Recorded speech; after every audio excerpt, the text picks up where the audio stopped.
Hello everyone. Should be live now.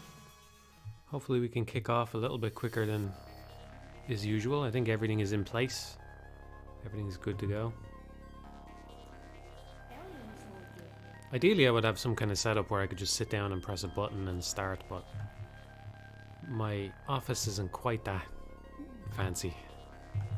I gotta do a little bit of setup each time, move things around it and stuff. Hello, good morning. Good morning. Hope you're well.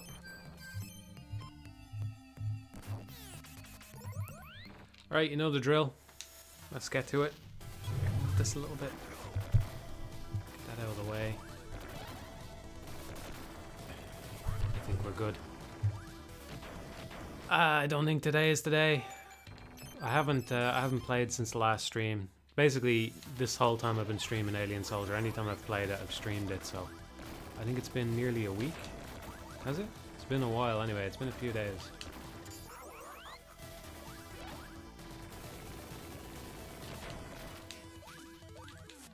I just woke up not too long ago though, so maybe that'll work in my favor, although I'm not really a morning person.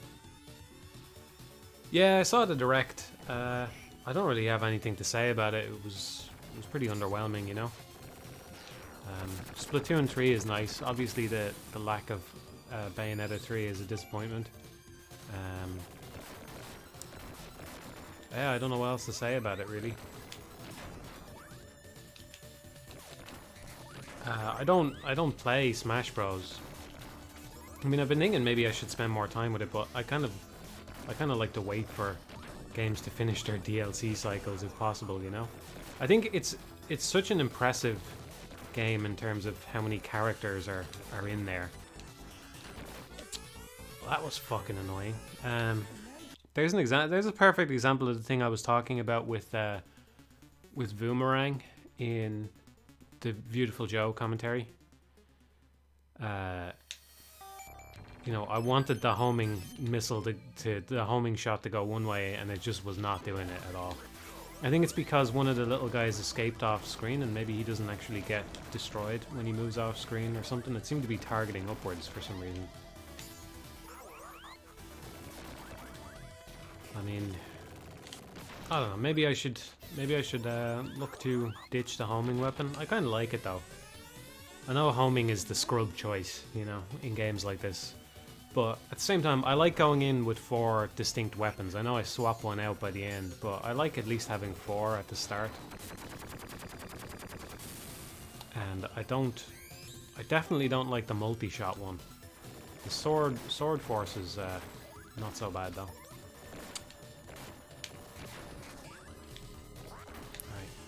Alright. I'll reset until I get past the Sniper Honey Viper. That's the big monstrously ugly one at the end of this stage. If I take damage before him, I'll reset. Anytime after that, I'll carry on until the end. Right? So what was I talking about? Oh yeah, the direct. Yeah, there wasn't really much there. Wasn't much there. I don't know. I'm not really interested in what was shown. Yeah, I don't play Smash, but I do wish it had better characters sometimes, you know. Like Pyra and Mitra are, I don't know if they're a low point exactly, because there's so many Fire Emblem characters that you could count one of them as a low point, but they're certainly up there as a low point. But I don't know, I'm picky about it. Like, I mean, I think Joker has a great design. You know, I like his game. But I don't think he deserves to be in Smash Bros, you know? It's just a whole... I think Smash Bros, what it means to be in Smash Bros has kind of changed over the years, you know? And, yeah, in my head, he doesn't deserve to be in there, you know? And, like, for example, like, I know this is kind of a blasphemy to say, you know, but I'm not a big fan of Final Fantasy VII. You know, I was when I grew up, and I don't really like it. I don't like Nomura's character designs. I forget if he did Cloud, but like Cloud's not so bad, you know. On the Nomura scale, But you know, I like Joker's design more. I think it's cool. Like, I think a lot of what captured people's attention about that game was, you know, seeing him go from the sort of meek-looking character to Joker, right? Like, and it's a great contrast. It's a great character design. But that doesn't mean he deserves to be in Smash, you know. And like his game, I like Persona 5. I think there's a lot of positive qualities in there, but we just don't know if anybody's going to care about Persona 5 in 20 years, you know? So, yeah, I don't know. Some of the characters I would argue for, I don't know if people do care about them anymore, you know? Like, for example, I think someone who deserves to get in is Arthur from Ghosts and Goblins. I think he would be a fun addition, because he's got a lot of ranged attacks and stuff. He wouldn't necessarily have to be a sword user. And actually, that's a good example. Sora. I'm glad you mentioned him. Because again, I'm not a fan of Sora, right? I don't like his design. I think it's, you know, it's much worse than Cloud on the Nomura scale of badness, right? But I think he deserves to be in Smash more than Joker, even though I like him less, you know? So I just wish there was some kind of, not impartiality exactly, but I do wish there was some kind of more consideration given to that. Like, it sounds stupid, you know, someone deserving to be in a fucking fighting game, but I think there's a level of that to it, you know? I think that they've kind of lost a little bit of the luster over the years by handing out spots to characters that don't deserve it. Like, there just shouldn't be that many Fire Emblem characters. I mean, there just shouldn't, you know? And it hurts worse because they're just generic anime looking designs, you know? So, yeah.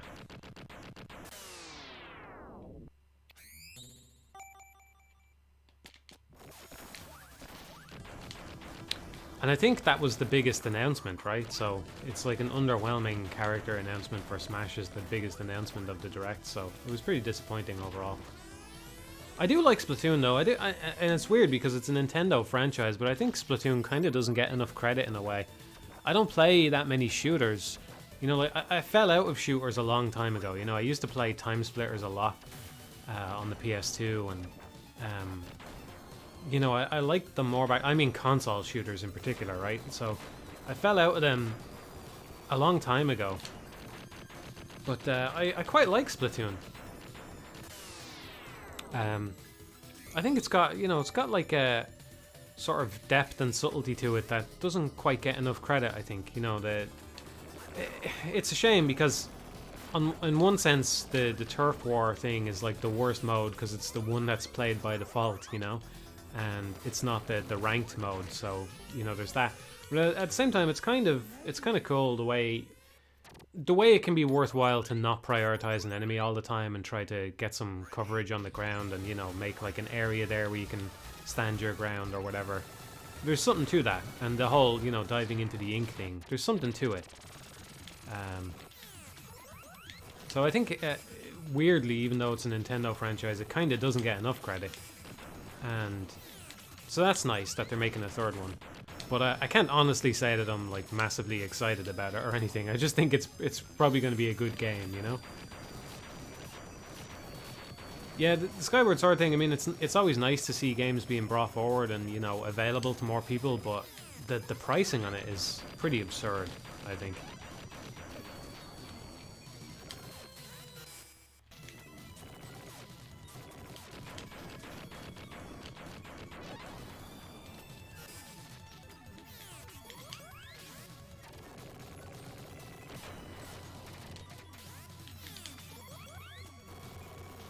Well, that was a bad fight, but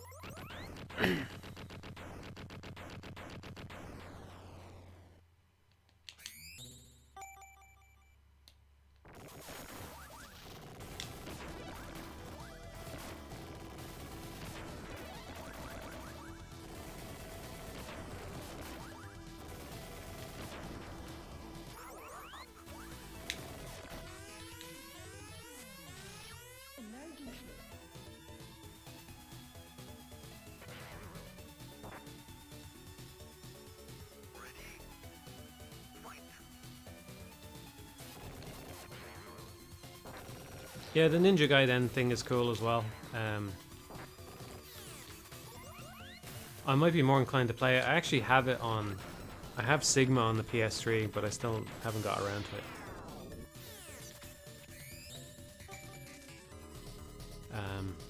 So...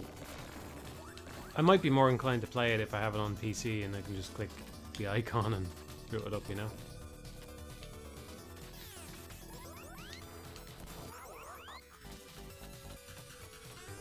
Yeah, I know a lot of people are anti-Sigma. I don't know the differences myself, so...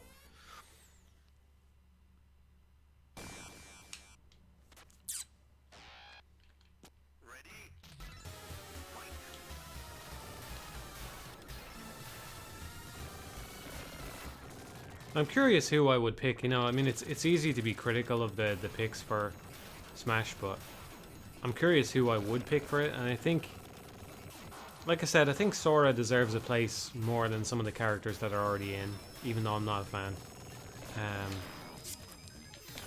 Arthur from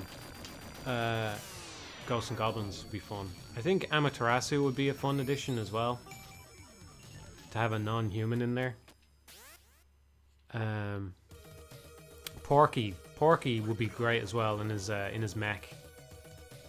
That would be a nice one. It'd be nice to get more villains as well.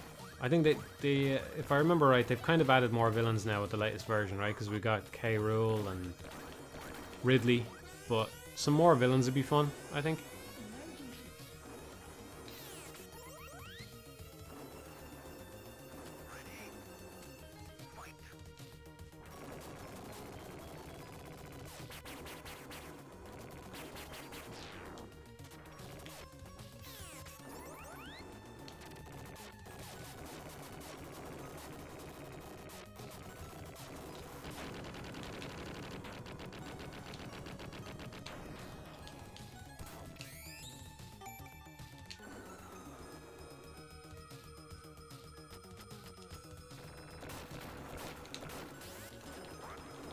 Yeah, I wouldn't recommend using the Wonderful 101 mods on a first playthrough.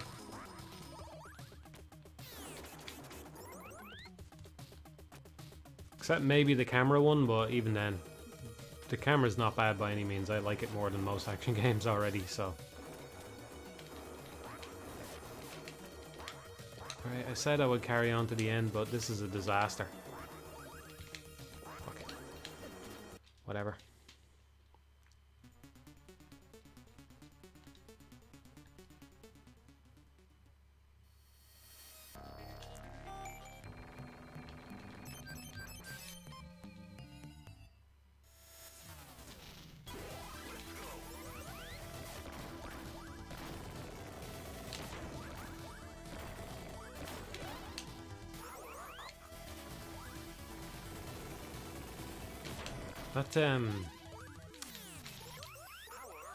That blog post I made for that mod took a surprising amount of time to write up. It doesn't seem like much when you're reading it. I kind of wanted to give up on it, you know? I was like, I'm taking a break from doing the mathematosis stuff. And then I just... Writing that felt like going back to it, you know? I don't want to do any more writing. But at the same time, there was a bunch of things I forgot to talk about, so... It's kind of tempting to go up and do another one with some more topics in it or something.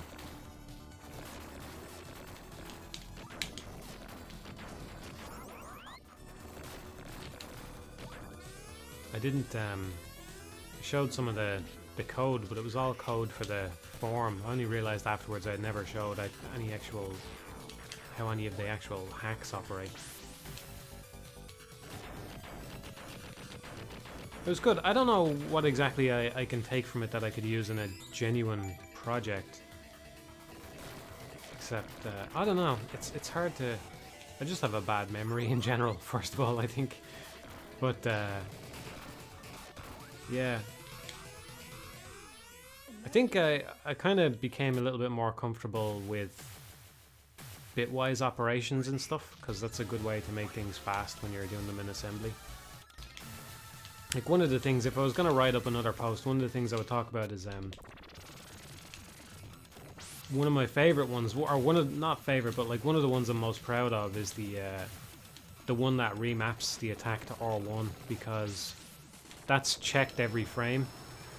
I still think it could be better in the sense that it also presses the R1 button in every other context as well. So, I mean, you can spin that as a positive or a negative, but it means you can't tab through cutscenes or through menus and stuff, because, you know, your R1 button is gone, essentially.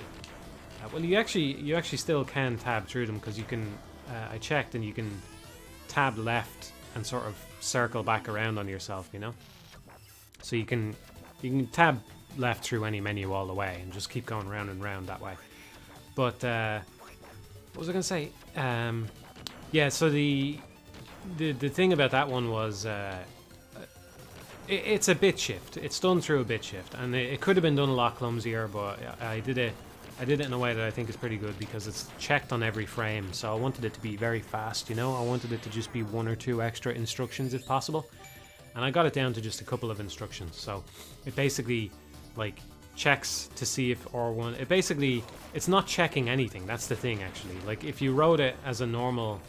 Fuck's sake. If you wrote it as a normal program, you would probably do some kind of if statement. But it doesn't do that at all. It just, like, what is it doing?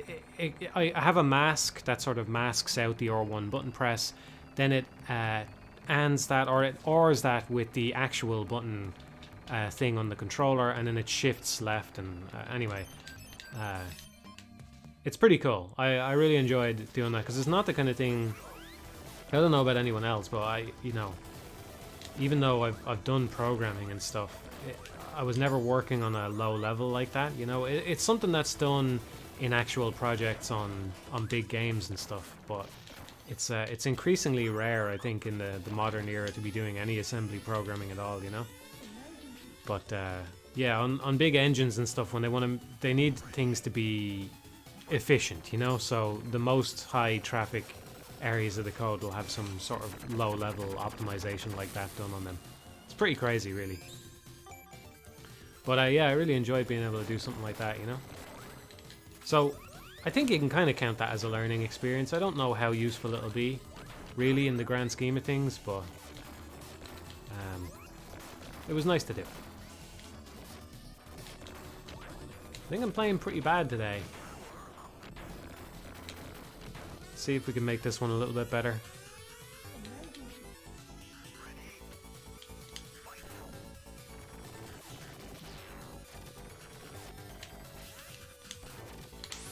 Devil Dagger's got an update.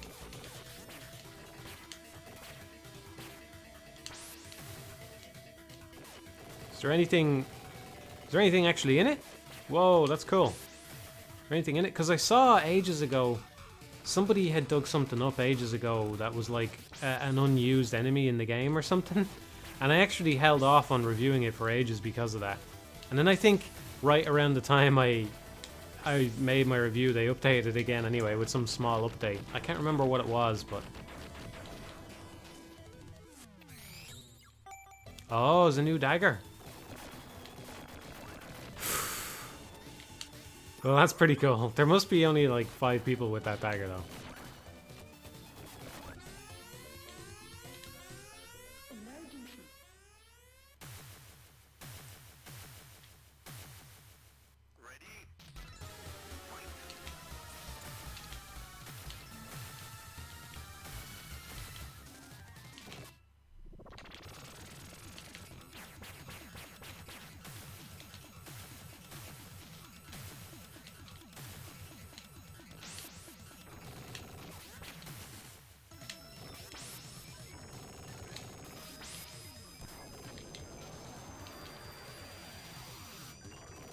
Do I play hack and slash games?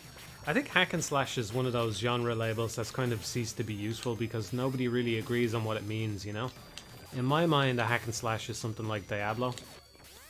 But I've seen people call Devil May Cry a hack and slash and stuff, so...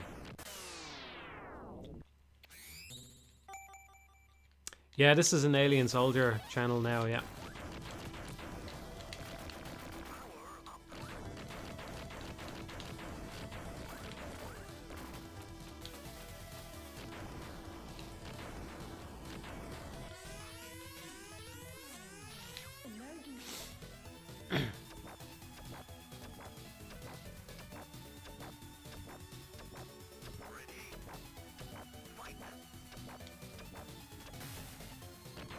gem counter. That's interesting.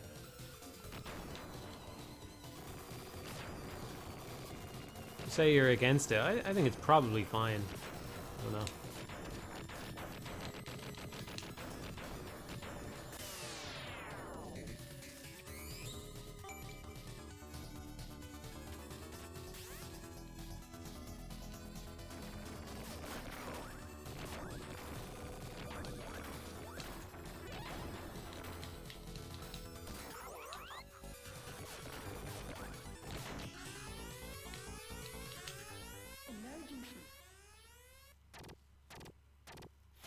Ever play Gauntlet Legends / Dark Legacy? No, I played the original Gauntlet, but I never played that that other one. Actual level design and no crack cocaine hamster wheel, huh? Oh, it was not on my radar at all. So you're telling me it's actually good? It's a PS2 game, right? I'm on a PS2 binge anyway, so I might give it a look.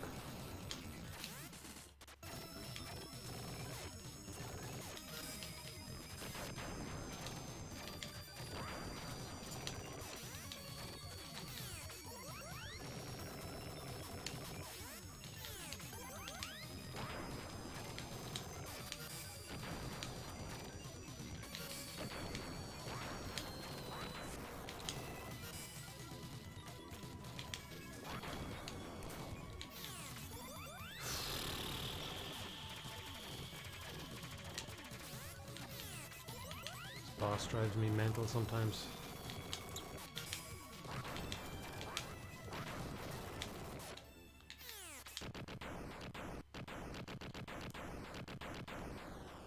Dark Legacy is PS2. Is there a difference between Legends and Dark Legacy? I don't know. I suppose I'll look it up later. Yeah, I'll see if I can get around to that one. I'm wondering how many good PS2 games I actually have left, because I've made a huge dent in that library, and yeah. I finished Lament of Innocence. I was talking about that on one of the previous streams.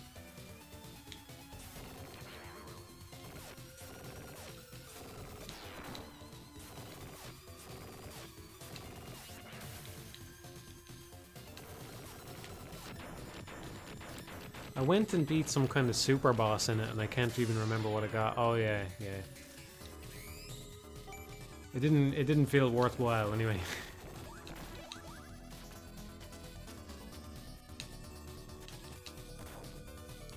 Game Lament of Innocence has such terrible pacing on the cutscenes.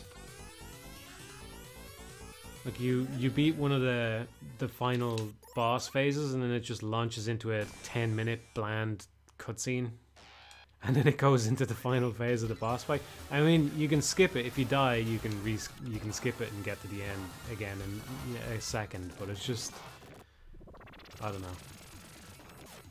It's not even like the action is escalating in the cutscenes or anything. They just talk to each other, and I don't know.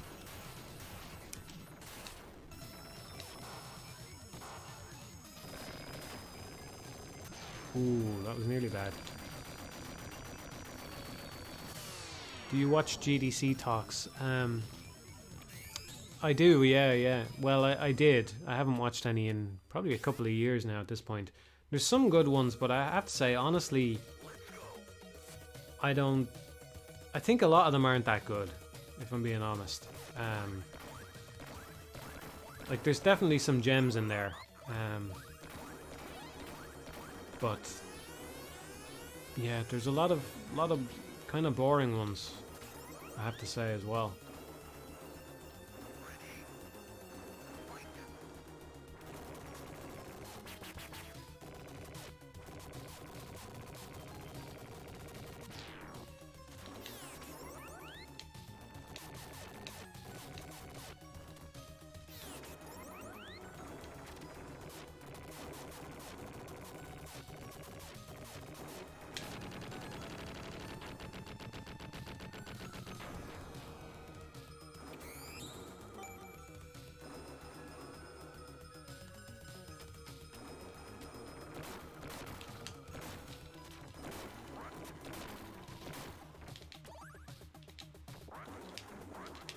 There's one, I think, I'm trying to think which ones stick out to me.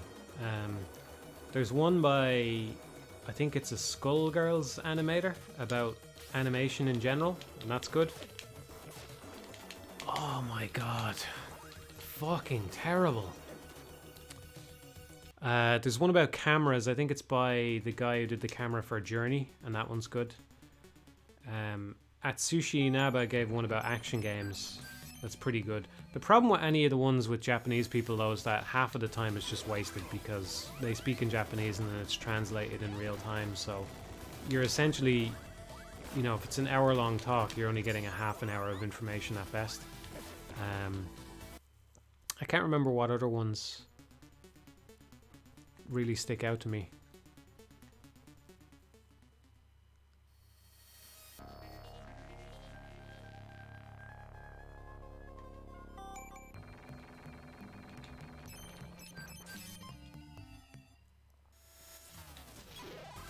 Oh yeah, the Arxis one about exurds, or however the fuck you're supposed to say that.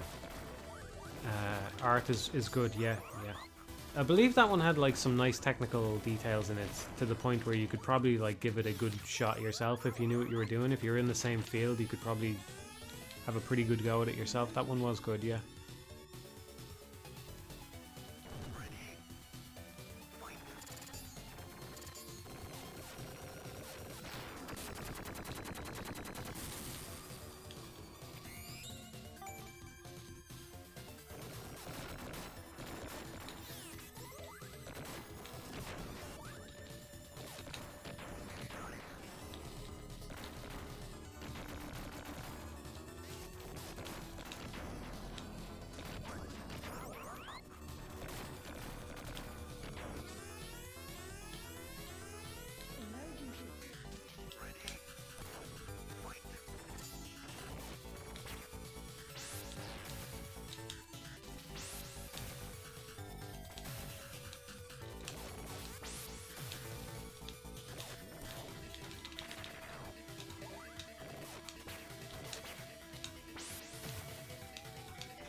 I didn't play Strive, no. I don't know how long the beta is running for in the near future, so maybe it's got some time on it left. I don't know, I have so much stuff to play that it's honestly not high on my list. I will probably give the game itself a shot at some point, though. I'm thinking of giving Valheim a go, because I don't normally go in for those kinds of things, but I know it's doing extremely well. I feel like it's something I'm kind of in the mood for now, but at the same time, I don't know. My worry is that basically it's just a game where, you know, nothing is actually intrinsically enjoyable, and you just build a house. And that's nice because it ticks some part of your lizard brain that wants to gather resources to keep you safe in the future, you know? And the game itself actually probably isn't that good, you know? But I've seen a little bit of it, and it does look kind of nice. Like, some of the atmosphere seems nice in it, the way it's got the different times of day and stuff that I saw in the screenshots look nice.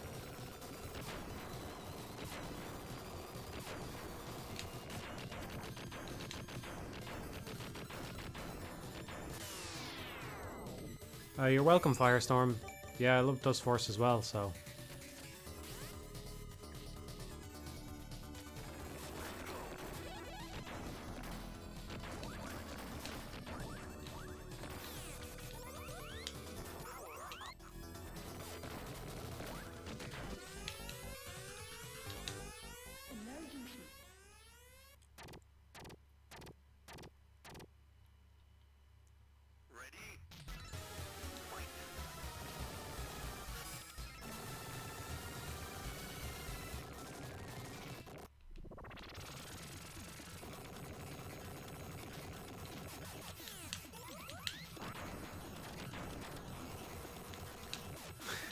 I'm always happy to get more people into the Wonderful 101, so I'm glad to hear that. Yeah. I don't know what to say. I've got that message a lot of times now, and it's it's still satisfying every time. So keep them coming.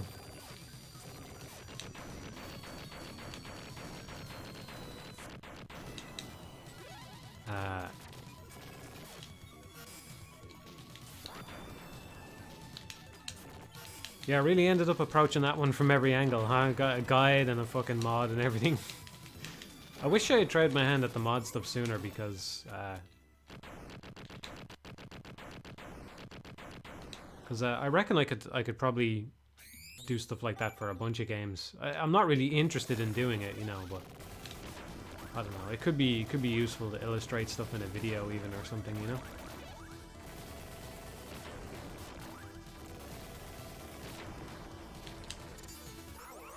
As if I don't put enough work into them already. Though maybe it's a good thing I didn't try my hand at it until now. I'd be fucking yeah.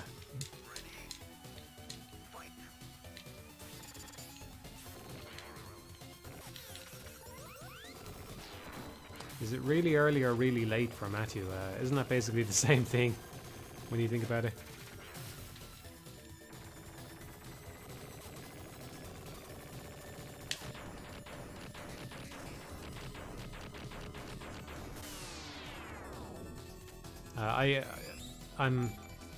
I woke up not too long ago, if that's what you're asking.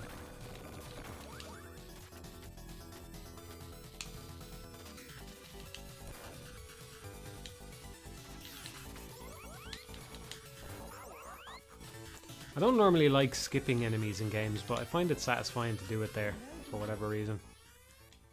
Normally I feel like I should kill everything, but I think the difference is just that it's cooler, you know? It's cooler to be ducking and weaving between those guys than it is to shoot them, so...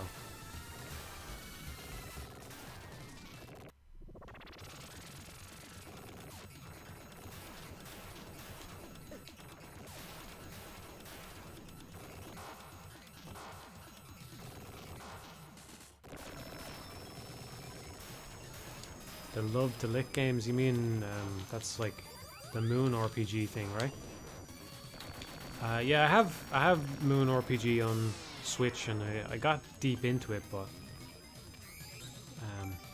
I don't know if I'll finish it because I don't want to use a guide, and it gets increasingly difficult to figure out what the fuck you're supposed to do next, you know. But I have gotten pretty deep into it, I think. I think I have about 20 monsters left to get or something like that. I'm pretty sure I've gotten over half of them anyway. It's got a nice ambience to it. It's got like kind of an interesting premise, I suppose, but the problem is that premise has been completely dropped for the last fucking 10 hours or something that I've been playing it. I just think it's kind of overstaying its welcome at the point that I'm at.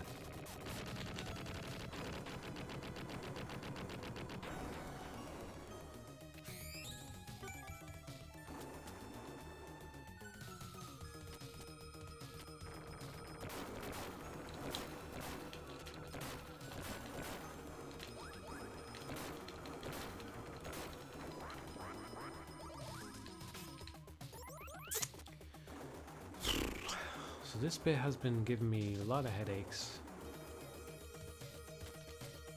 It's weird how that gun is firing consistently badly on me today. It's like some fucking random number is stuck in the wrong place or something.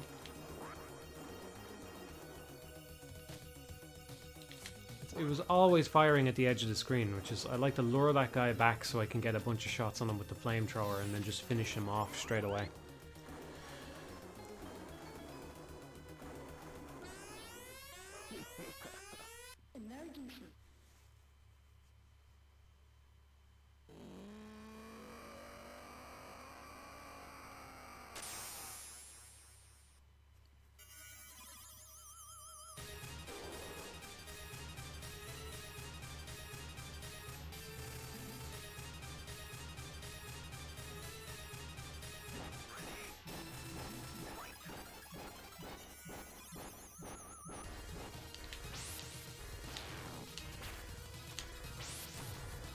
Yeah, I'm thinking I might try swapping out the homing for the sword force. The problem is really homing isn't a great weapon overall, but if you're trying to avoid damage altogether, I do think it is valuable.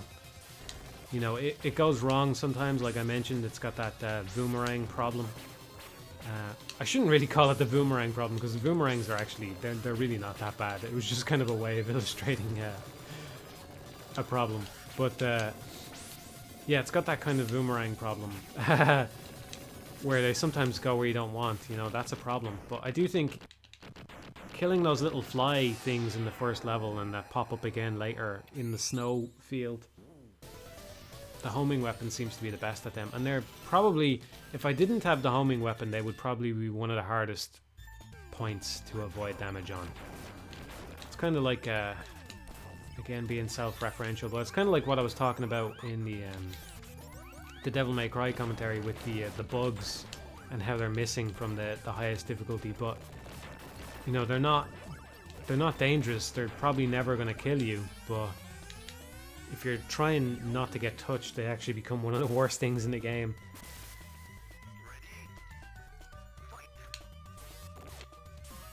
I don't have my headphones on, so this is one area where audio cues are useful, because you can hear him right as he jumps out of the water.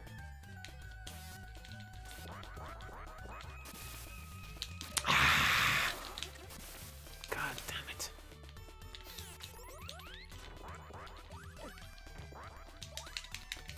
Alright, that's a reset. Alright. No resets on this one, no matter how badly it goes, just to keep the stream interesting, just to show you the full game again. I'm surprised how badly it's going today. I didn't think I was going to beat 15 today, but I did think it would go better than this. This is probably the worst stream so far, right?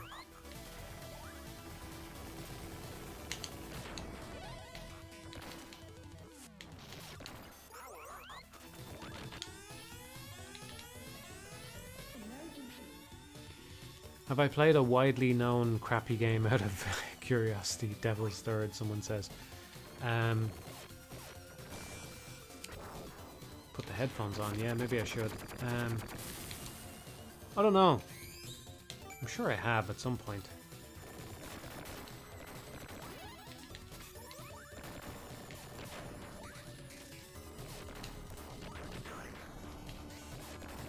I do think it's I meant to say this.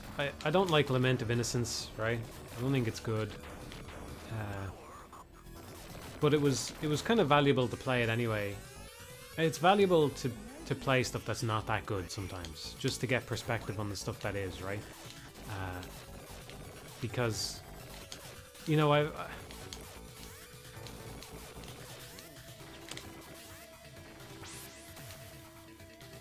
how do I put this? Yeah, I'm distracted here. Sorry, I'm trying to think. Right. I have not been a fan of the way, for a long time, you know, I've not been a fan of the way mainstream review sites and stuff seem to skew the scores of games upward. You know what I mean?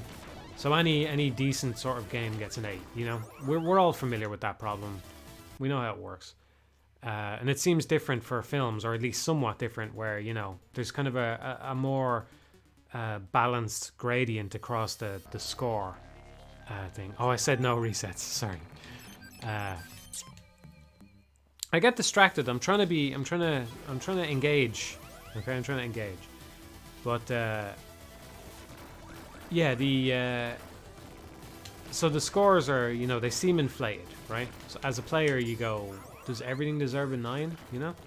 But the thing is, and I'm not entirely making an excuse here, right? But I think that there is, while there might be skewing going on for several reasons, I think one of the reasons is that reviewers who just have to review whatever is thrown onto their desk, they are genuinely exposed to a lot more poor or mediocre games than the average person is, right?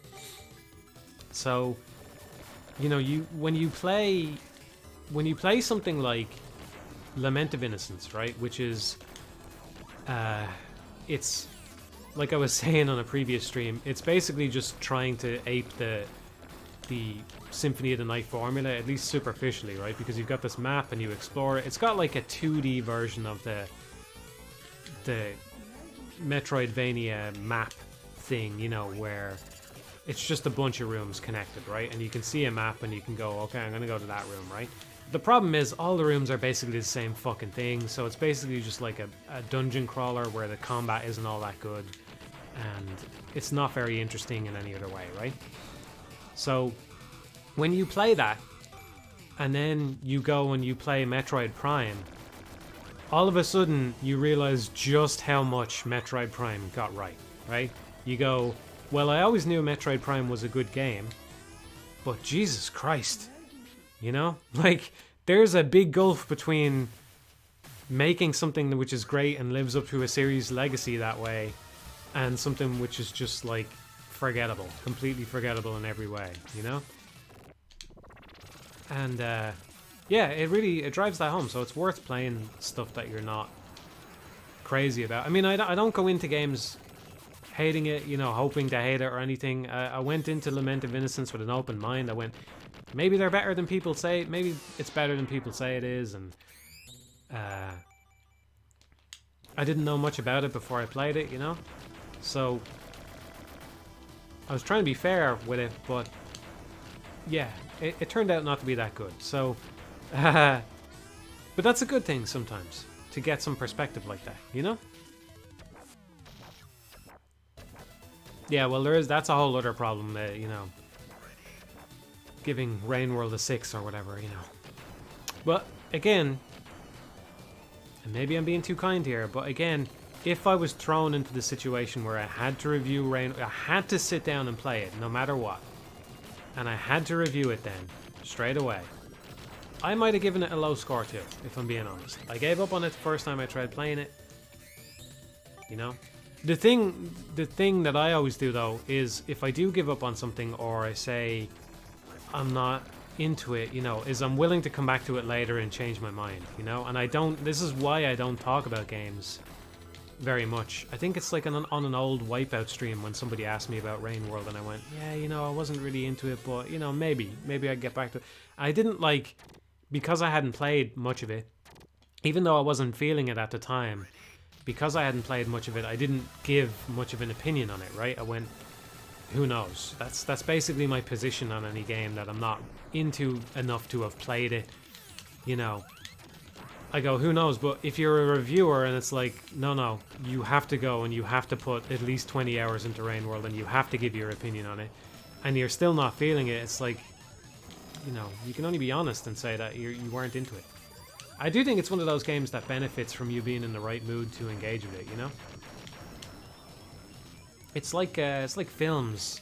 You know, sometimes you're up for 2001: A Space Odyssey, right? But you don't want to watch that every fucking day, right? If every film was 2001, you'd be exhausted from watching shit all the time. So, you know, it's a great film, but it's not something you want to watch every day, right? It's not something you're in the mood for every day.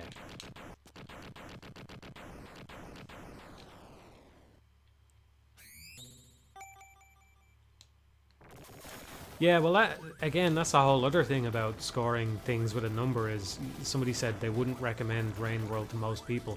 I'm not sure I would either. I think it's probably it's better for you to approach it when you've got a few games under your belt, you know?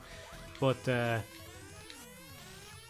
the same time, I don't like that. I've never liked that sort of assumption that a score should sort of reflect how many people a game can appeal to. That's bullshit. It's just how much you enjoyed it. If you're going to give me a number, just tell me how much you enjoyed it relative to other games that you've played, not how much you estimate that I will enjoy it if I'm a completely average person, you know? Just give me an actual fucking appraisal of your feelings on it, you know?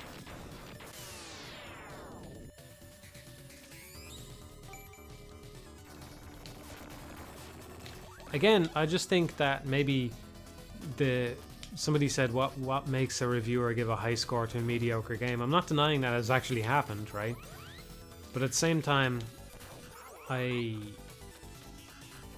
think that the general definition of mediocre and the reviewer definition of mediocre might be different. And I'm putting myself more in the general definition than the reviewer definition because, fortunately, I'm not compelled to play anything that I don't want to, you know? Like, I go out of my way sometimes, you know, like playing fucking Devil May Cry 2 for Mega Micro videos, and I'm trying to expand my knowledge whenever possible, like just going and playing a whole bunch of PS2 games, and some of them don't turn out to be that good.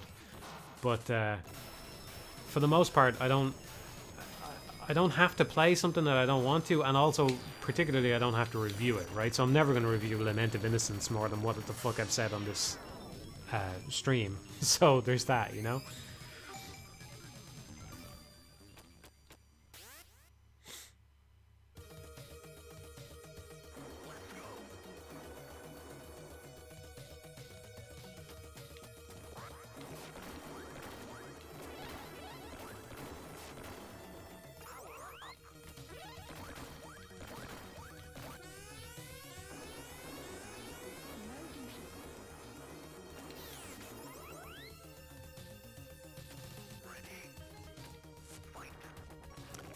Yeah, I've considered what games I would list as the best.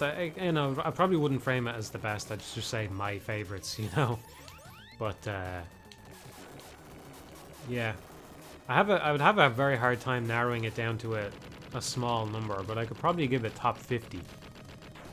I think there is sort of a clear enough list of what makes a top 50 for me in my head.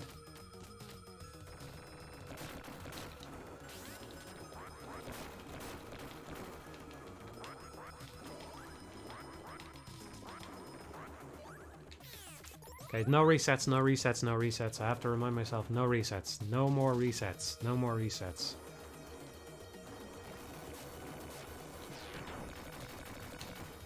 I don't know why I don't know why I do this, but I tend to... Sometimes you just develop bad habits. I tend to swap weapon there to the Buster, I think it's called. I've been calling it the Buster. I'm sure you know what one I'm referring to by now.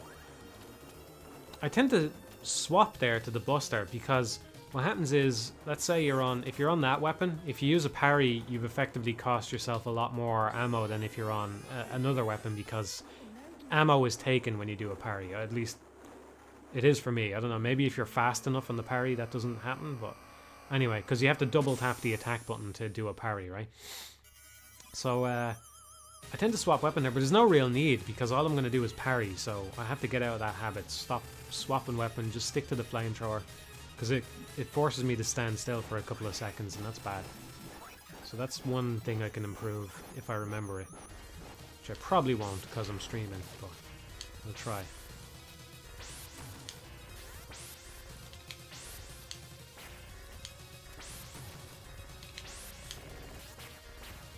This guy, see, it's happening now. This guy, he kind of, it's something that I like about the game, but it does kind of come back to bite it at times, where this guy can get himself into a position where it's very hard to punish that sweep move that he does, because what you'll notice is his movement is positioned in such a way now that he's coming right the way to the edge of the screen there whenever he does that sweep. So there, that's what I want them to do, is I want them to do the sweep from kind of the opposite side. But he's not doing it. But I kind of like it because it's like somebody was asking me about it before, you know, what's one of the things that this game has over Cuphead is like the enemies feel like they're just enemies, you know? I don't know how to put it exactly, but it feels like something you're genuinely fighting against rather than kind of a series of patterns, you know? And that's one part of it, I think, is the fact that he can freely position himself on the screen. I just wish that maybe the room wasn't quite so tight there. There is some bosses like that in Cuphead, like I said. I don't know how many of them, but I know Sally Stage Play is one of them. That's her name, right?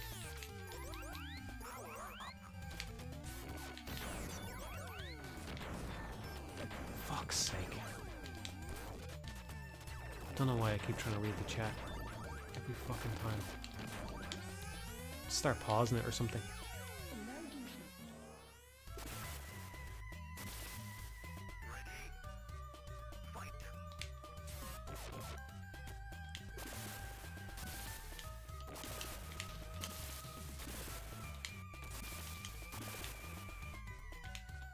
I haven't seen him thinking of ending things now.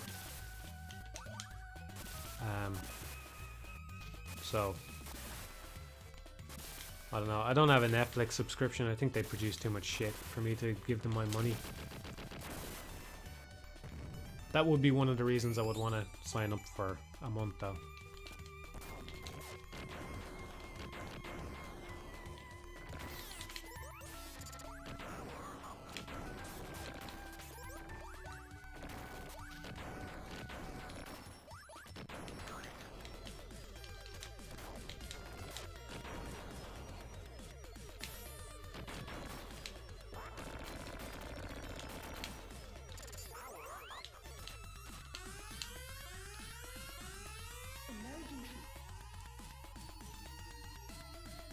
Matt, don't read this.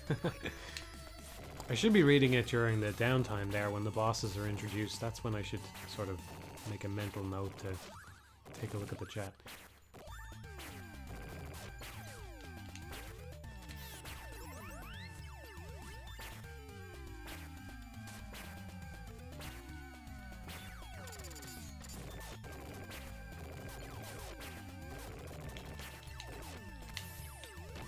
There's an interesting thing about that boss where...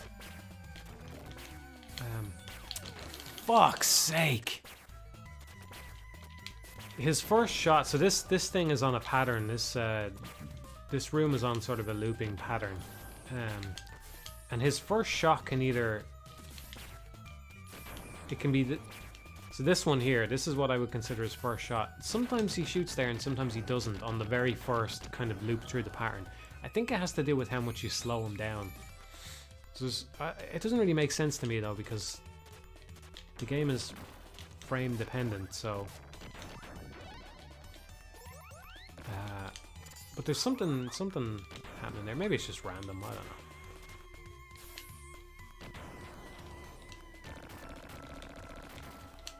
I never know whether he's going to take that first shot. Everybody say hello to the teddy bear. Let's go.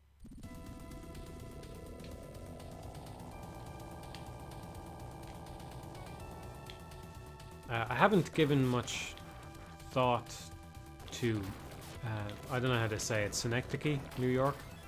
I haven't given that much thought to it as in terms of like trying to break it down or anything. I only watched it once, but I don't know. I don't know if I could recommend it to anybody because it can have a serious impact on your mood. But I will say the ending is unforgettable to me. I'd never forget the ending of that film.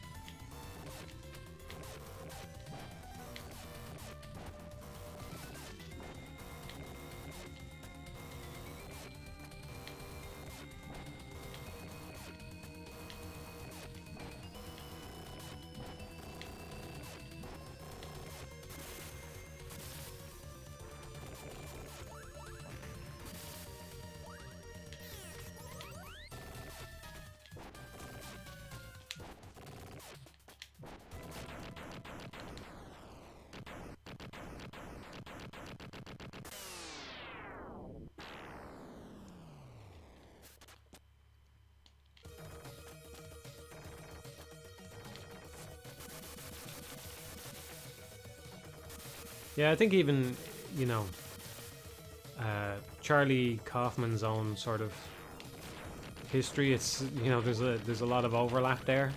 I haven't seen him thinking of ending things, but I've seen Adaption, Eternal Sunshine of the Spotless Mind. I know he didn't direct that, but I think I've seen one other film of his. Oh yeah, Being John Malkovich. I used that in the in one of my videos. There's a shot of that. Death Stranding it was. Yeah, there's a lot of overlap there. You know, the whole meta commentary aspect.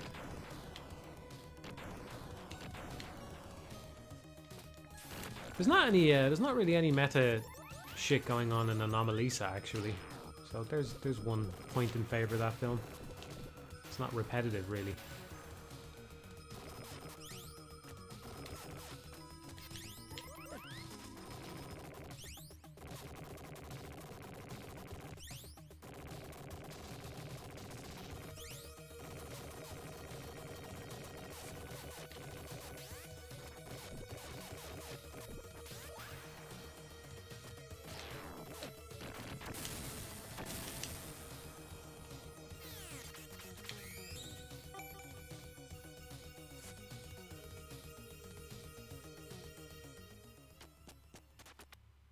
I watched The Leftovers a little while ago and thought it was just okay. Did I get filtered? I don't think he got filtered. It's okay to feel that way about it. There's kind of like a more... I don't know, there's kind of like a more melodrama element to it compared to something like The Sopranos, you know? But at the same time, I feel like the show earns it, one, because the premise is so fucking dramatic unto itself. And two, because it does have a lot of moments of levity and stuff, you know, like, even some of the most dramatic moments in it are actually funny, you know? So, I like that about it. I just think it's got great characters, and it's got a great premise, and it doesn't overstay its welcome, and wraps up nicely. It's just a great show overall.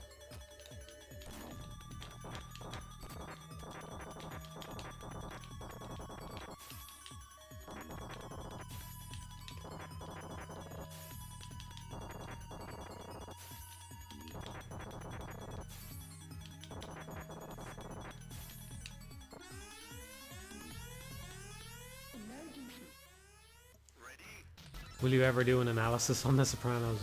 I have to start the podcast with Mike. That's the goal. That was... It's fucking tempting. If I was gonna analyze any other media, it probably would be a TV show like The Sopranos or The Leftovers or something.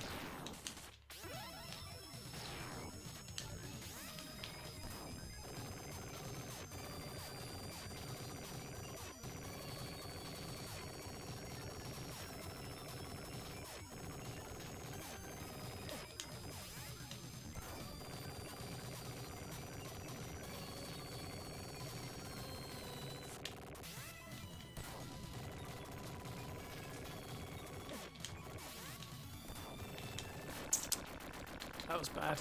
I'm too distracted today. I've just got to accept it's not going to be a good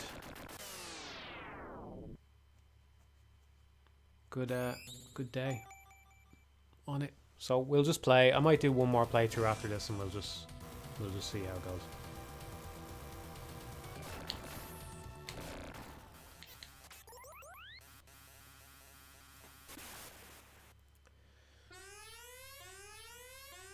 Games are more interesting. I agree. I'm more interested in games myself, but I do find some other pieces of media really interesting. It's not actually something I really enjoy talking about, though, in a general sense. Maybe if it was something that I was really passionate about, like I really do love The Sopranos and The Leftovers. I think they're great. You know, I could see myself being really into doing an analysis of those, but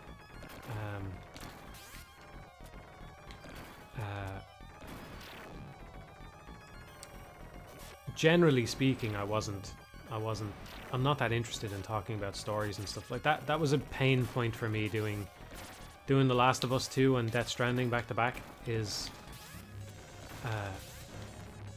you know, I tried to put effort into the story analysis on them, or I think for Death Stranding it wasn't so much story analysis exactly, but it was analysis of the presentation and such, you know. And I talked a lot about story in The Last of Us Part 2. So doing those two back to back was kind of exhausting for me, because it's just not where my brain naturally goes when I'm thinking about games, you know? My brain just doesn't naturally go there. It's more about mechanics and stuff, or even just more abstract sort of feeling that a game might evoke, you know? I can get into games on that level as well, but I don't know. That really wasn't enjoyable for me. I think I gave them both a fair shake, and I'd really tried to... Like, whenever I try to make a video... I don't know if I didn't talk about this in Meta Micro videos. Maybe I should have. Maybe it's something to put in Meta Micro videos 2 in the year 2027 or whatever it is. But, you know, I try to craft the videos so that they reflect whatever game... Yeah, I did talk about that, but I suppose, you know, there's multiple ways you can do that. So, you know, the first way is kind of like what I was talking about with Majora's Mask and replicating the atmosphere, but it's not just about slapping on the Final Hours music and saying, there you go, there's your bit, right? It's not just about making a meta video meta, right? It's like focusing on the aspects that are actually important to any specific game, you know? Not just reviewing every game the same way. Like you can't review Space Chem the same way you review Rain World, right? It just doesn't make any sense. So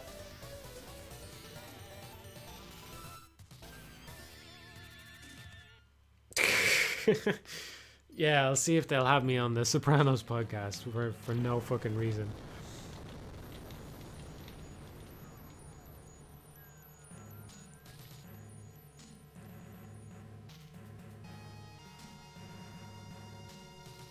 I don't think I'm interested in rewatching Lost, but I do think it's a show worth watching.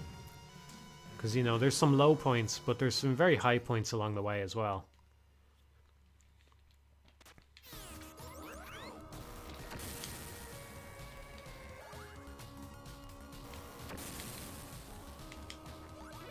I think that's one thing that is, you know, like the Lost and the Leftovers are the same showrunner, and I think that's one lesson taken from Lost was just not to let it get too long. You know, I like that the Leftovers is just 3 seasons. I think it had a.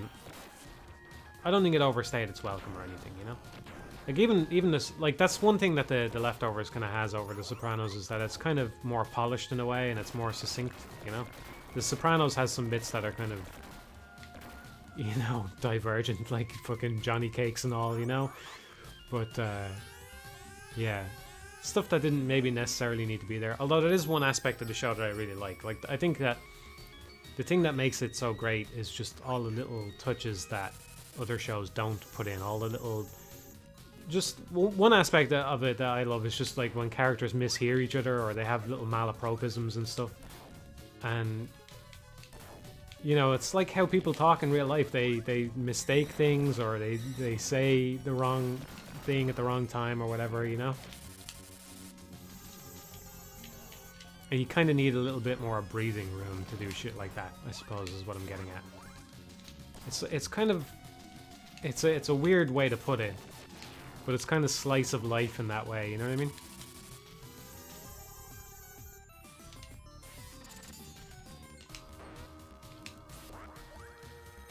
I'm a TV reviewer now, everybody.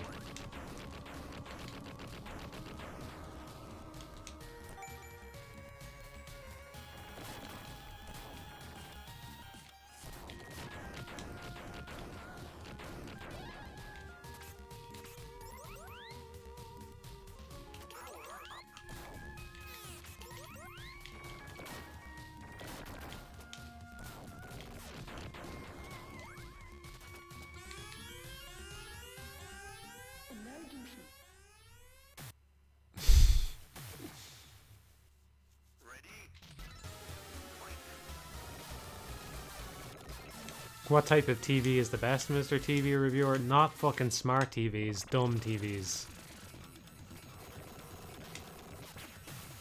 Good old dumb TVs. I'm gonna start a dumb TV company.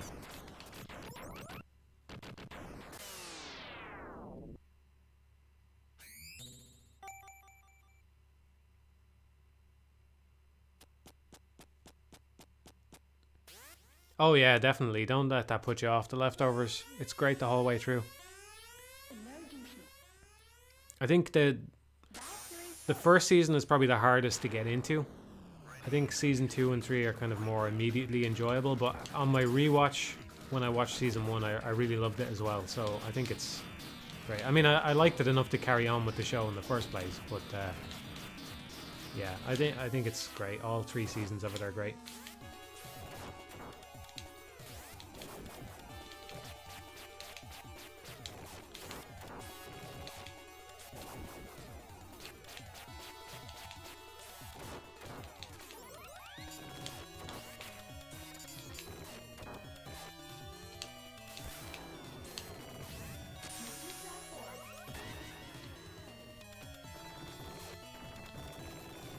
No, my TV has not crashed yet, fortunately.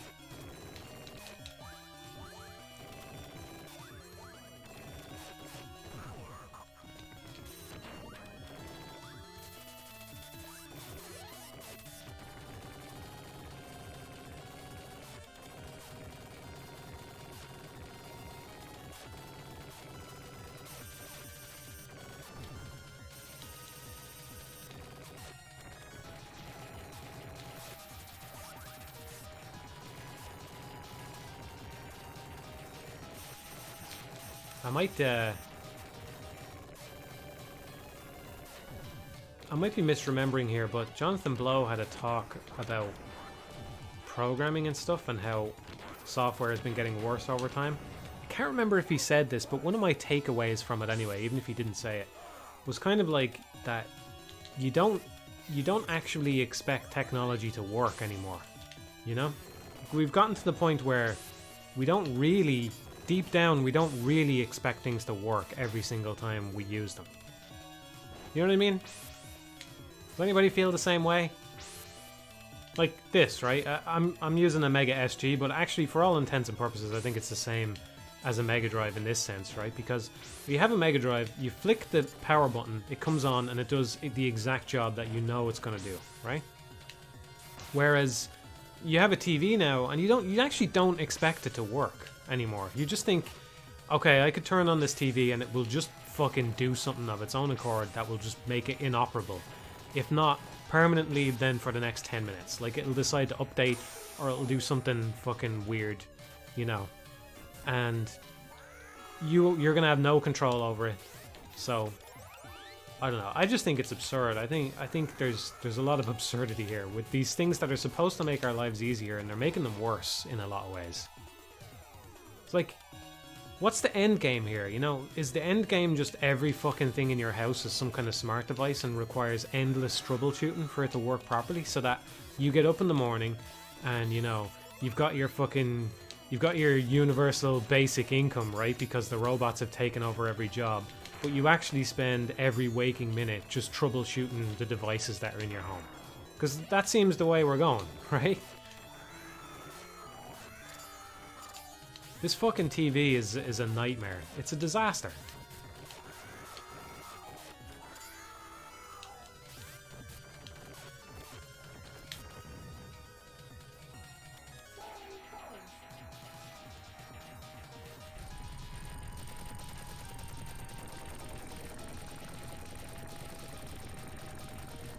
But what complexity am I getting? Like, that's the price we pay for complexity. What am I actually getting out of this? Like, how is it making my life better to have the TV loaded up with a bunch of shit software that I don't want to use? Like, even the... You know, these things have, like, motion smoothing and shit turned on, right? To start with. They have a whole bunch of cinematic bullshit to try and make the picture look better or whatever, right?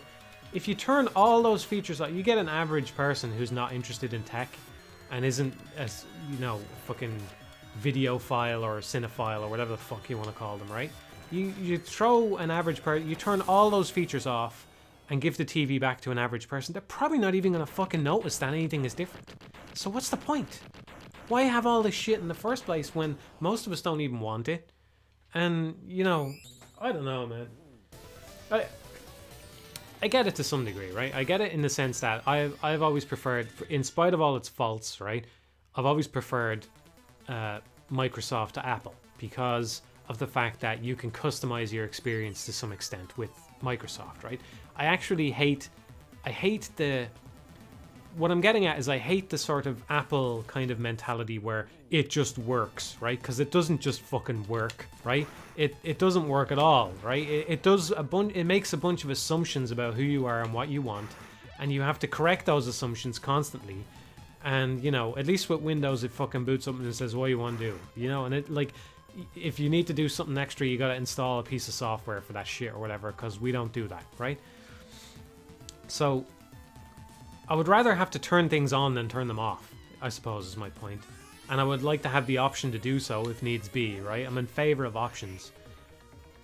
The problem is just that these assumptions and these things that are supposed to make everything easier don't. Like, if they worked, that would be great, but they don't. They don't make things easier. They make everything fucking harder and less consistent and more annoying.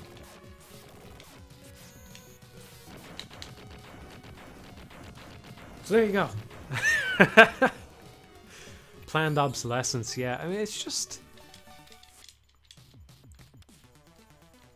Right, you can complain about the actual specifics of Windows till the cows come home, and you can say maybe I should be using Linux or whatever, right? I can get behind that. That's one of the things that I like that Valve is doing. I think they're kind of doing it from a self-preservation standpoint, but the amount of support and stuff that they try to throw to Linux is nice and good, because it's not good to have a monopoly on anything, right? But I'm just saying, in theory at least, the Microsoft approach is better than the Apple approach. It's just that I think that so many devices now have taken the Apple approach, where they're just making too many assumptions about what it is that you want, and they're trying to get one step ahead of you on something, and it's just annoying. It's just annoying.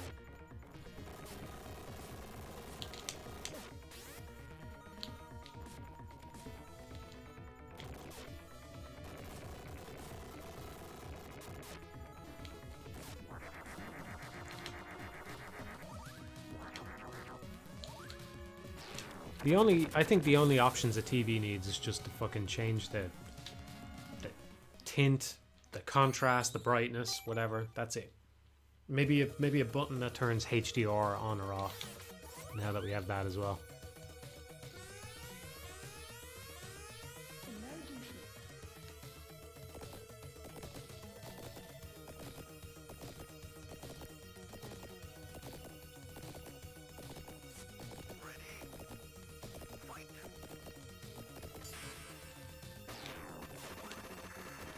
I gotta figure out what parts of him can actually hurt me, because I'm always hesitant to dive through him.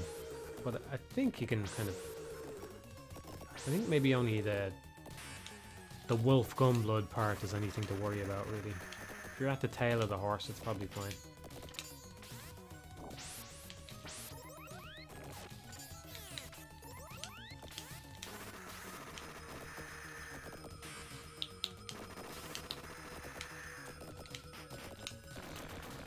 I'm trying to remember how this run went. I think I fell in the water at one point, did I? So it's probably going to be a bad damage thing. Capable of talking about more than games. Yeah, I suppose so. I do think it's a big problem with the internet, though, that everybody feels the need to fucking share their opinion on every little thing, you know?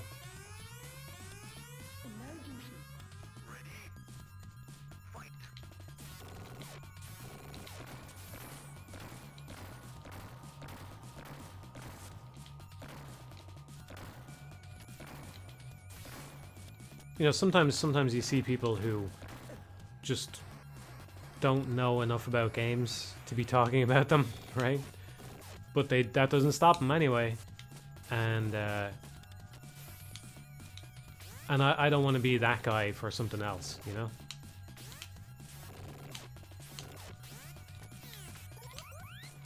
Fuck's sake.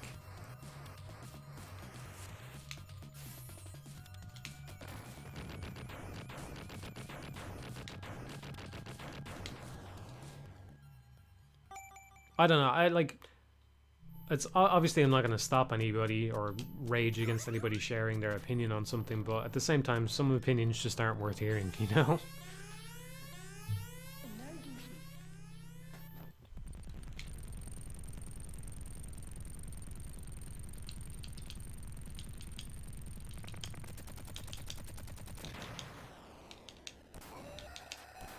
I didn't pure platinum Bayonetta, no. I will at some point, but I haven't got around to it yet. My problem is that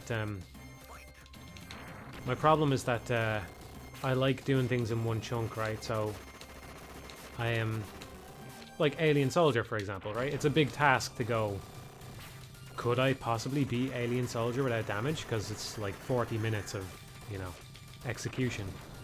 But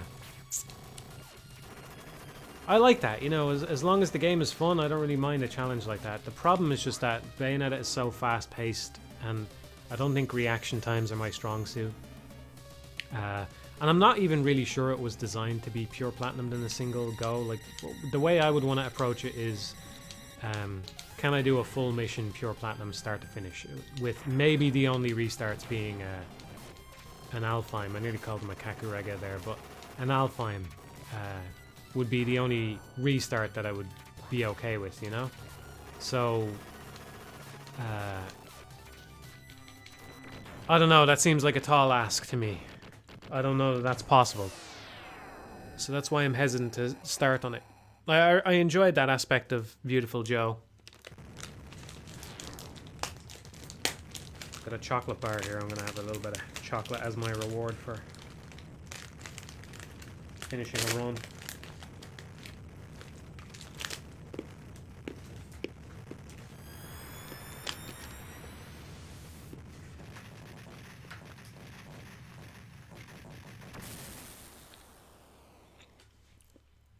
I probably won't do it before Bayo 3. No, it's not a high priority for me right now because I'm trying not to think about the channel too much.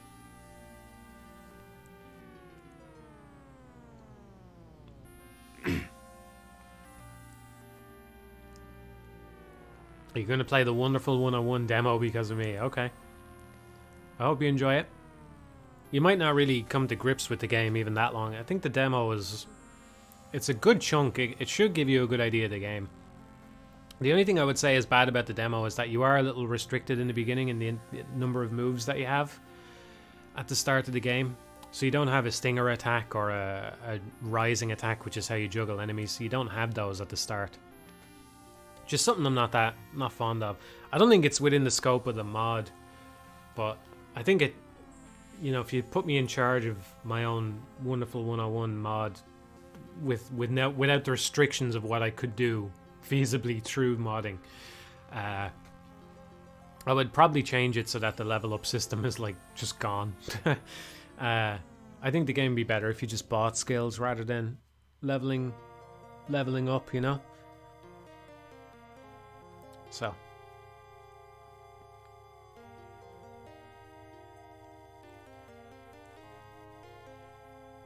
stupid question. Do you have Cadbury chocolate in Ireland? Yeah, we do, yeah. I think Cadbury's has gone downhill, though.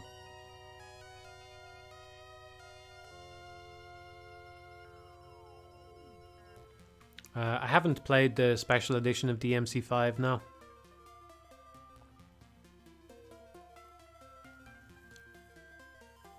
I know he's overpowered as fuck. I don't know how he is in 5, but I do kind of like Virgil's concentration gauge as a concept.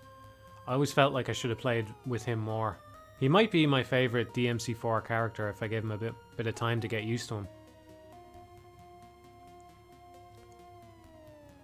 What would be your favorite game if the Wonderful 101 didn't exist? Probably Rain World.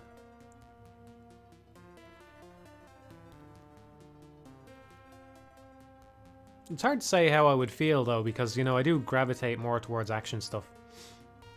As much as I respect and love Rain World on that kind of artistic level, I like me gamey games, you know? So maybe I would have said Bayonetta or something if we were actually in that universe, but I can't say. All I can say is right now it's the Wonderful 101. Or it's Rain World would be the next one for me.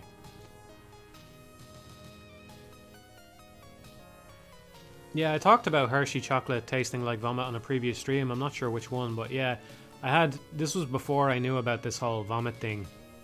I was only a kid. I can't remember what age I was, but I had a Hershey's bar sometime many years ago without being prepared for this mentally, and I bit into it and it just tasted like vomit to me. I mean that vomit is the overwhelming flavor that I got from it. Not that there was a little bit. No. I bit into it and it was like I had thrown up in my own mouth. I don't know how you eat it.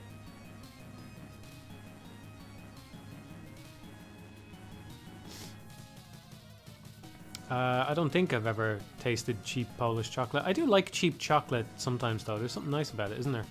Getting a cheapo chocolate bar.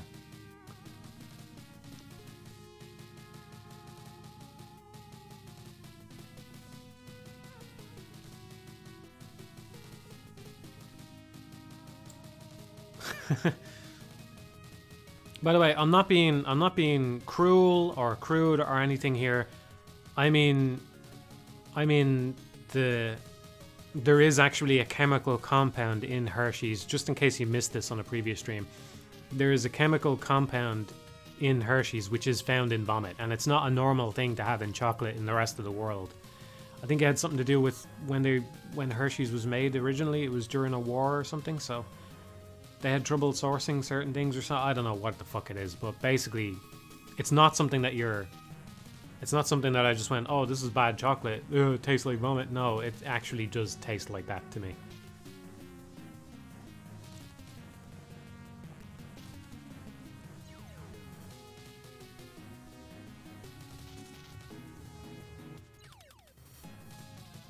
Oh, it's cheap Polish chocolate is utterly disgusting. Okay.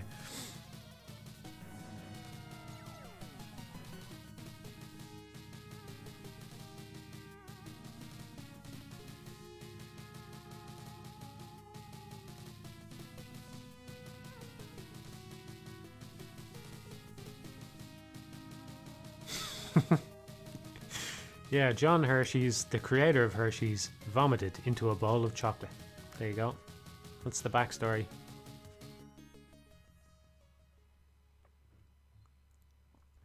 What do I think of the advanced movement techniques in Super Smash Bros. Melee?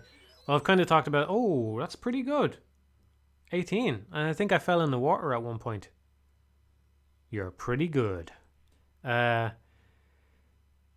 What do I think of the advanced movement techniques in Smash Bros. Melee? I would call it my favorite action game. I hate playing games competitively. I think I've talked about this before. I'm generally in favor of it, but as long as the skill ceiling is a result of meaningful actions, that's kind of my constriction on it. So I'm not going to dwell on this. I've said it in the past, so I'll just say it again. I'm not that familiar with Melee, but I think an example of bad shit in Melee would be L cancelling when you land, because it seems to always be the right choice to L cancel, which is just kind of making you press a button at a certain time for no real reason. It's just a timing check. And so I don't think that's good. Now, I'm not saying that the skill ceiling should be lowered. I think that, that helps separate good players from bad players, but it's not really a worthwhile skill, if you ask me. It's not something that's really expanding on the game in an interesting way. So that's my problem with it. But there's a lot of other things about it that's good. Like, I think the momentum and stuff, it feels good. I'm never into Melee competitively or anything like that, but I will say, casually speaking, it's the movement that I enjoy the most of the Smash Bros. Games, and I do wish that they would go back to it, I've never really analysed it on any deeper level. Smash Bros. Has always been a party game to me, but it is my favourite in that sense. I do think that Ultimate is probably good. Like, again, I haven't spent much time with Ultimate. I would say Ultimate is probably good enough and also has enough content that it has kind of tipped the scales to me, where it probably would be my favourite Smash Bros. Game, just because the amount of content in it is just so overwhelming compared to Melee that I'm kind of willing to forgive the mechanical feeling being a little bit worse. But again, that has to do with what I'm going to the game for, which is just fun party game, But I do really like the feel of Melee, and a lot of that has to come from the complexity of its movement and such. So I get it. A lot of Project Melee players debated removing it from the game. Most people hate L cancelling. Well, that's good to hear. It's good to hear.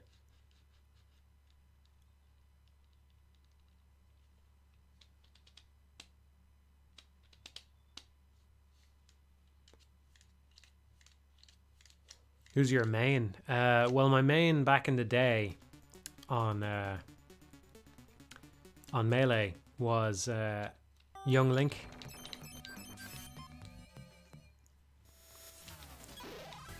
Nowadays, I like to gravitate to some of the weirder characters. So I like Mr. Game & Watch. Of course, he's got a big element of RNG, which I'm not a fan of, and blah blah blah. But apart from that, I like him. Can't think who else I play. I don't know. There's characters that I wish I enjoyed. Like, I wish I enjoyed Bowser Jr. and Pac-Man more than I do. I kind of like Pac-Man, but I don't know. I also kind of wish I could get into Mega Man. Oh yeah, I remember the most recent addition that I like is Simon and Richter. I quite like them. So I think first of all it's great to see that they're so fucking like so much of the stuff in Smash. It's so faithful and so like reverent of the original. That's really great. But I love how so many of the weapons are just fucking sub weapons from Castlevania. They got a nice feel to them. So if I was gonna play it today, that's probably the first character I would gravitate towards.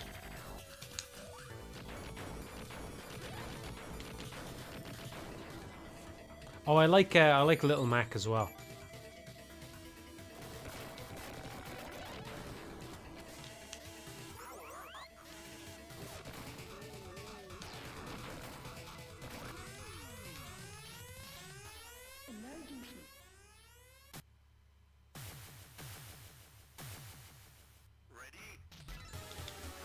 If you were paid an absolute fortune to do nothing but play League of Legends for an entire year, how soon do you think you'd lose your mind? I could probably last quite a while because I've never played League of Legends, so it has that going for it, you know. I could probably get quite a few hours out of it just learning it, and that would be nice. I mean, I played a lot of Dota, but I'm sure there's some intricacies of League of Legends of its own that I would have to learn. Yeah, I don't know. Favorite sprite-based action game? I don't know if it counts, but first of all, there's this. You know, I don't know if you would count this as an action game. It's kind of a run and gun. Have I upgraded Flame too many times, or is this normal for me? I can't even remember at this point. Anyway, yeah, this is one reason why I really want Vanillaware to port their games to PC, because I really feel like I'd like to spend some more time with Odin Sphere and Muramasa, because I feel like they're kind of genuinely good as action games. Like, they're not just carrying themselves by their art, they're actually pretty good. Like, when I play them I go, huh, yeah, this is actually good. It's not just the art, you know? So I think it's from Muramasa onward that starts with, you know, when they went back and did Odin Sphere, Leaf Trace here as well. I quite like them. The problem I would say is that oh, I'm amazed I got out of there unscathed. The problem I would say is that I played Odin Sphere Leaf Trace here on hard, and some of the shit in it was just crap. Like, some of the stuff was just really bad. Like, there's this big dwarf dropships, like airship sort of thing, and I remember that being really fucking painful anytime it came up. There's just bombs flying all over the place, and they do way too much damage and stuff. Some of it is just, I don't know. Some of it is definitely questionable. I'd say Muramasa suffers from that problem less, since the combat was kind of designed from the ground up. But I do think they're pretty good. They're pretty solid. Surprisingly solid. Their problem is just that they're too repetitive, because you have to play them 5 times each or something, you know? Yeah, Odin Sphere's combat is really basic, but have you played the Leaf Tracer one? Because it was severely overhauled. Like, severely. It took a lot of inspiration from Muramasa, which came afterward. But I don't know if you know that. There's definitely something basic to it, you know. It's not incredible, but it's pretty nice. I think that there's a nice quality to it where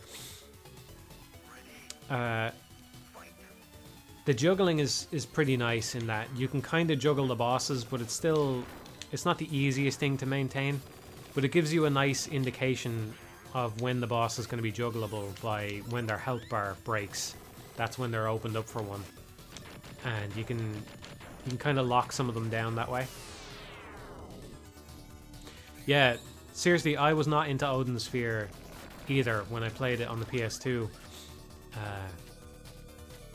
I think that there's some cool aspects to it, you know, like growing the plants and shit, but I really wasn't into it. But Leaf Tracer is a whole different ballgame in terms of combat. It's just a whole different level of smoothness and stuff to it. So it's definitely worth trying, even if you didn't like the original.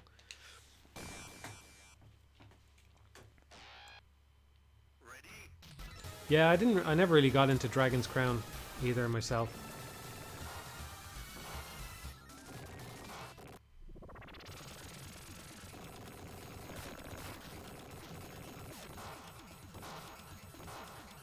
Yeah, I do think Leaf Trace here. I'd have to look into it because I don't remember all the differences. I do think Leaf Trace here kind of loses some of the magic of the first game, because if I remember right, in the first game you've got that whole plant growing system. So basically, you had to drop a seed. I could be totally wrong about this, right? But you had to drop a seed on the ground and then kill enemies, and the phosons from the enemies would go into the seed, right? And that's all well and good. But the problem is that in Leaf Trace here, you can absorb the phosons and release them later. So you no longer have to make that commitment of dropping a seed into the ground. You can just sort of... Basically, in Leaf Trace here, the ideal thing to do is just fight the enemies, absorb the phosons, and then wait until the fight is over, and then drop whatever seeds you need, and you're only going to use exactly as many phosons as necessary. But I think it was a little bit more of a gamble, or like a thing where you had to get a better feel for how many phosons you would get in any given fight, or you could end up wasting a seed. That's if I remember right. So I do think it's kind of a shame to lose that system, some of the complexity in that system. But at the same time, the combat was improved to such a degree that I would definitely prefer to play Leaf Trace here. If you sat me down and said I had to play one of them, I would pick Leaf Trace here. Nice thing about Leaf Trace here, though, is that it has the original built into it anyway, so you can just choose it on the main menu. You can just choose to play the original, and that's great. I think that's... Even though I don't like it as much, I think it's great for anybody who misses any of the stuff that's in the original version. I think that's the first bit of damage here, which is unfortunate. This is definitely a pain point on the no damage run, this thing. I didn't think that that thing would be able to shoot me from off screen. So I wasn't expecting a bullet to come from the right there. That's why I got hit. Yeah, you had to plant before or while the spirits are still around, yeah. You can kind of do that in the original, you're still right though, yeah. Yeah, there was those plants that release phosons, so... But yeah. So it's a shame to lose some of that sort of uniqueness to it, because I could see somebody enjoying that aspect to it. But hey, you know, if you buy Leaf Trace here, you get the original anyway, so it's really hard to quibble there. I would say... I don't know how many remakes I've played at this point, but I would say Leaf Trace here is probably my second favourite remake after Resident Evil Remake. And in some ways it's better because you just straight up get the original with improved resolution on it anyway.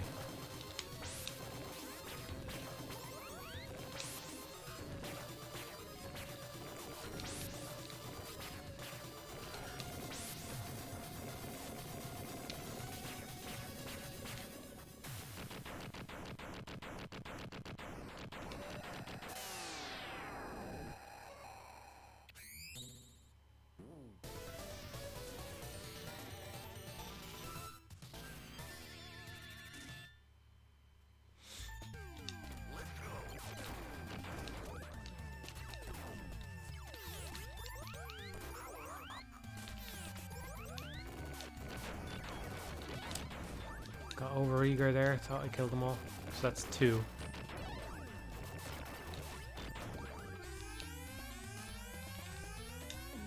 I think I'm going to take a break for a second. I'll be back in a minute.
Bathroom breaks are pretty good, alright, yeah.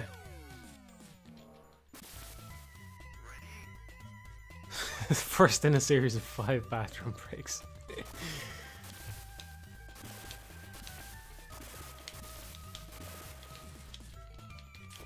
The bad thing about having the God damn it. The bad thing about having the big, I don't know what to call this the energy beam. Bad thing about having the energy beam equipped there is that your parries cost shit tons of ammo. I still think it's the best weapon to start this fight off with.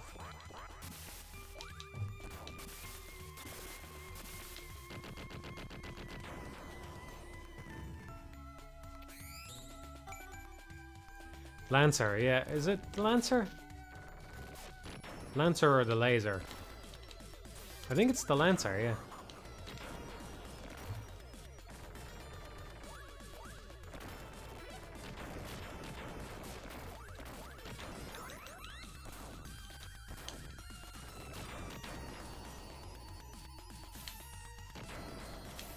Oh yeah, I forgot to mention. So guess what I did yesterday, everybody? Cleaned all my consoles and stuff. So the room is nice and tidy. It's usually pretty tidy. I don't have a lot of junk lying around in a general sense. I do let it get dusty sometimes though. So it's one reason why I'm sitting down here playing some Alien Soldier nice and comfy.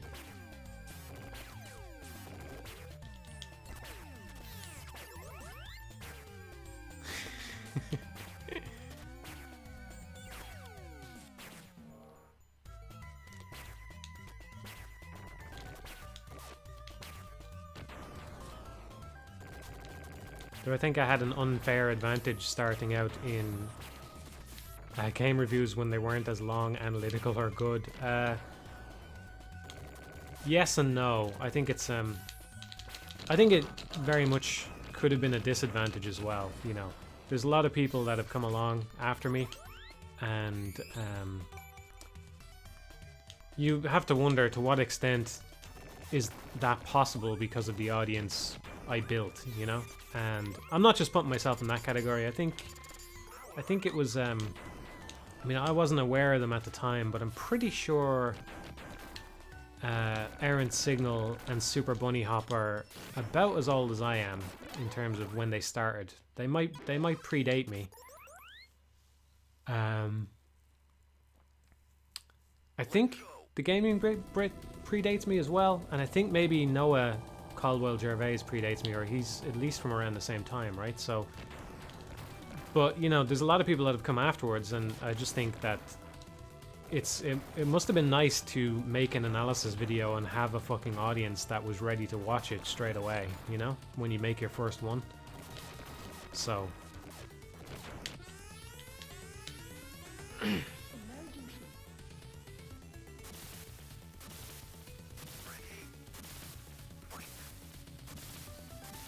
oh, and sequelitis, of course, yeah.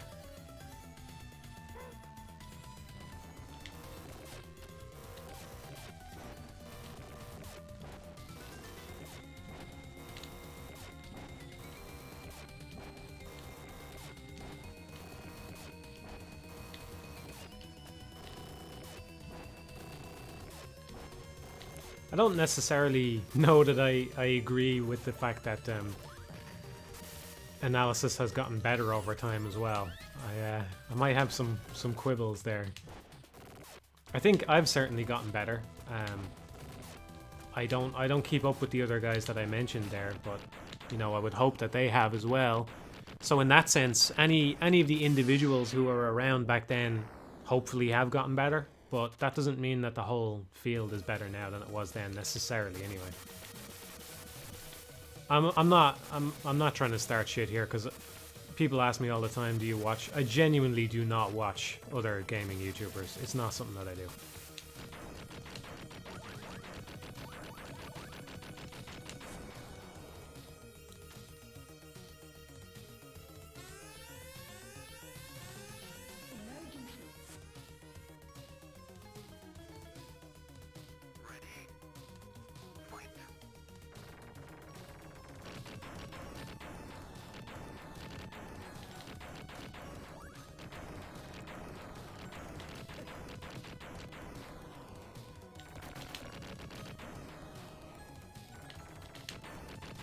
I think one of the nice things about back then was that there was no money in it, you know?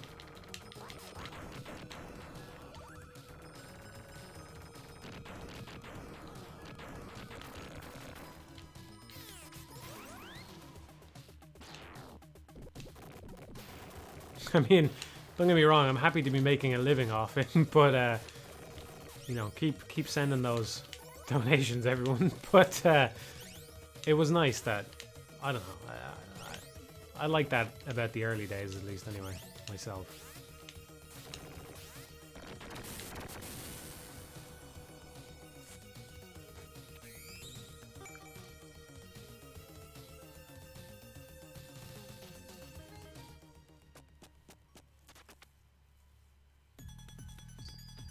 Let's go. Got it. Power up.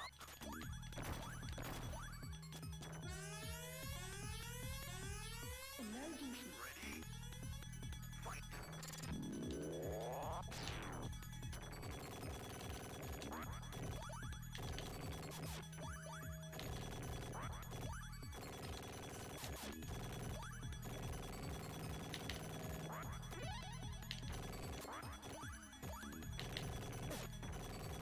Since I'm on the topic, I might as well carry on. Like I said, I don't watch other people.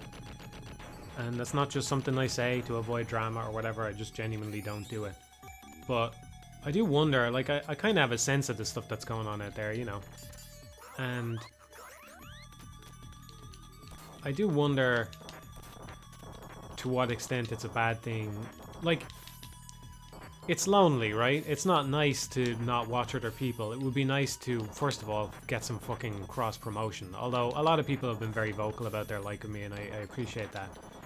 But I mean, you know, you can get cross-promotion, you can get feedback on your videos, you can talk about them privately, and so on and so forth. And that would be nice, you know.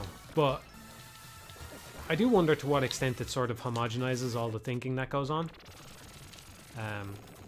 It's something that I don't want to have happen to me, you know? And I think it's been beneficial to me. Like, it's not... There's a couple of values that the channel has for me, right? One, ever since I quit my day job, it's how I earn money, okay? And that's nice, right? It gets my thoughts out there, you know, it gives me some exposure, so maybe I can do other things in the future with that, you know, like nobody would have downloaded the Wonderful 101 mod if I don't want to say nobody, but, you know, I was able to give it a megaphone innately because I have followers, right? So that's nice. I didn't have to rely on somebody else to promote it for me or anything like that. I could do it myself. That's great. But for me, I think the biggest benefit, this fight has gone horribly. The biggest benefit, at least I hope it's the biggest benefit, it's the one that I'm most interested in, and it's the one I lose sight of sometimes. When I feel most glum about my job, it's when I lose sight of this one. And I have to remind myself of it. The biggest benefit for me is just sharpening my thinking, right? It's like thinking about games and coming to my own conclusions about them and trying to discover things about them and stuff like that. And I don't know that I would get as much as that if I was watching a bunch of other video essays from people. Because I would be like, well, they said this about that, and they said this about that, da, da, da. I'll say another kind of benefit of doing it is just that if you do stumble across something that somebody else has said, then you don't feel like you have to hold back on it because you don't even know about it. I didn't know until after I put out my Last of Us review that Noah had said something similar about... I still haven't watched this video. Noah's apparently said something similar about being an actor in the game or something like that, you know? So I didn't know that. If I had known that beforehand, I would have been tempted to fucking pull it out because it's like, oh man, it's going to look like you're copying them, you know, you're going to like... It's just going to seem bullshit, you know, to have this in your video after that. But also, I find it valuable personally to know that somebody else came to that conclusion independently of me, you know? Somebody else was thinking along similar lines, and that's good to know as well, you know? But I don't know how much... I wonder how it impacts your critical thinking if you do watch a lot of these videos, rather than just thinking about the game from scratch yourself, you know?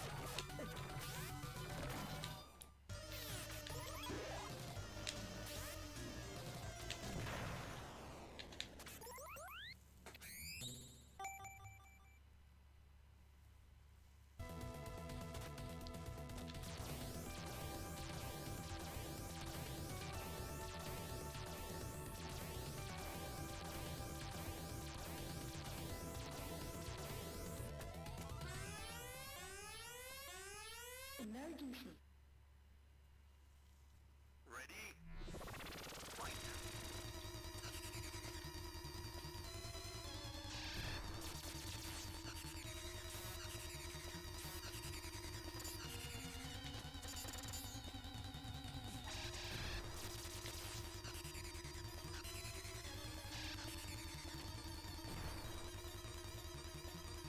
I bet to any longtime fans, the channel has never seemed more dead than right now since I'm talking about other YouTubers. Oh man, it really is over. That's somebody's thinking that right now. I don't know. We'll see. We'll see. I might carry on. I actually have done a little bit of official Matthew Matosis work since I posted the hiatus thing. So we'll see. We'll see. I read over a script and I made a few little edits to it. I don't know. I still don't know if I'm coming back. I hope that's not too annoying to say. I just genuinely need some time to make up my mind about what the fuck I'm doing, you know? It's a shame. It's a shame Sunset Stinger was so bad because it was a good run up till then.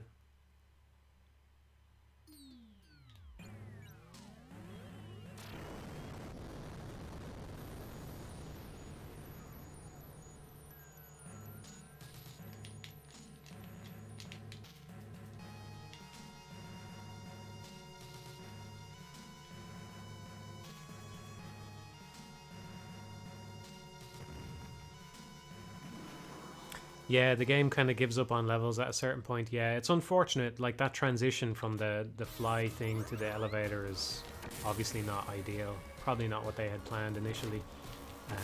I said this on another stream, but to cut a long story short, they wanted to do 100 bosses and they only got about 30. So I'm sure there was a lot more that they wanted to do. It is a shame that it doesn't quite flow perfectly.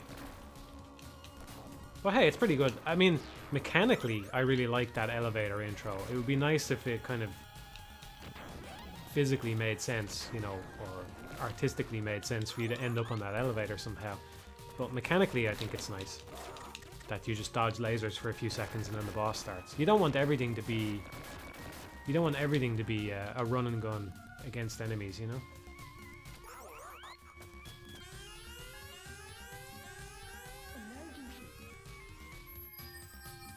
Working on drama Mondays, Matt. Yeah. I see. This is the thing. I assume that's a reference to some YouTuber, but I don't know. I don't know which one.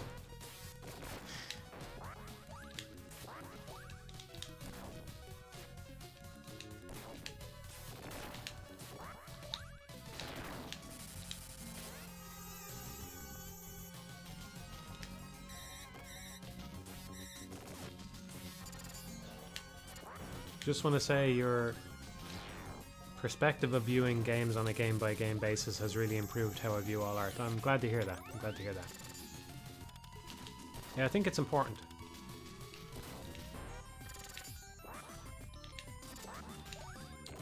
I got a lot of complicated thoughts on these matters, as you might imagine. As you might imagine.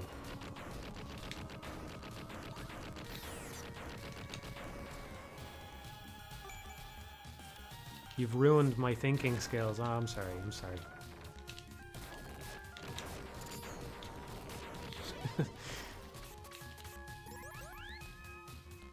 I suppose I should talk about that a bit more because I basically just said that you shouldn't watch me or anybody else, right? If I said that it might impact your critical thinking skills.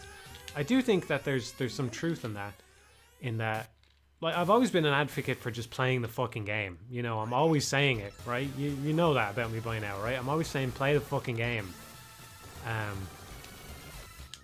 So there's that element to it, right?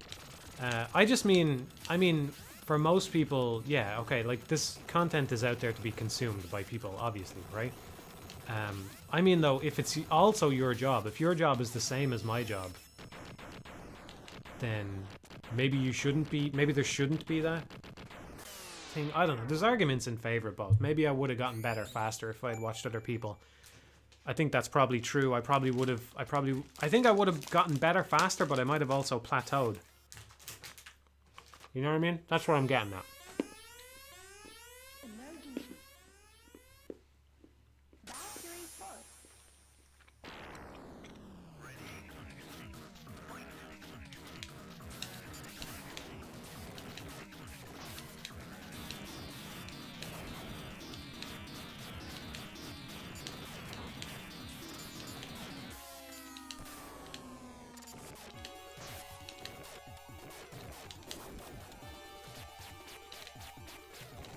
surprised I dodged that. Not the kick, obviously, because that hit me. I meant the boomerang. I'm really, I didn't really reflect on this. I'm really surprised that that last run turned out to be 18. It's such a shame the Sunset Singer fight was bad this time. He's such a fucking asshole, that boss. Him and the lobster, man. They're just fucking assholes.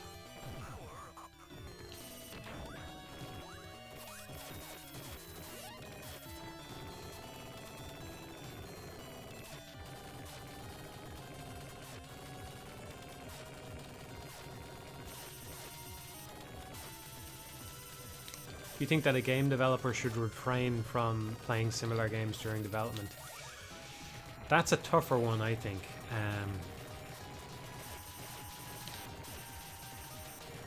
It's a tougher one. I have mixed feelings on that.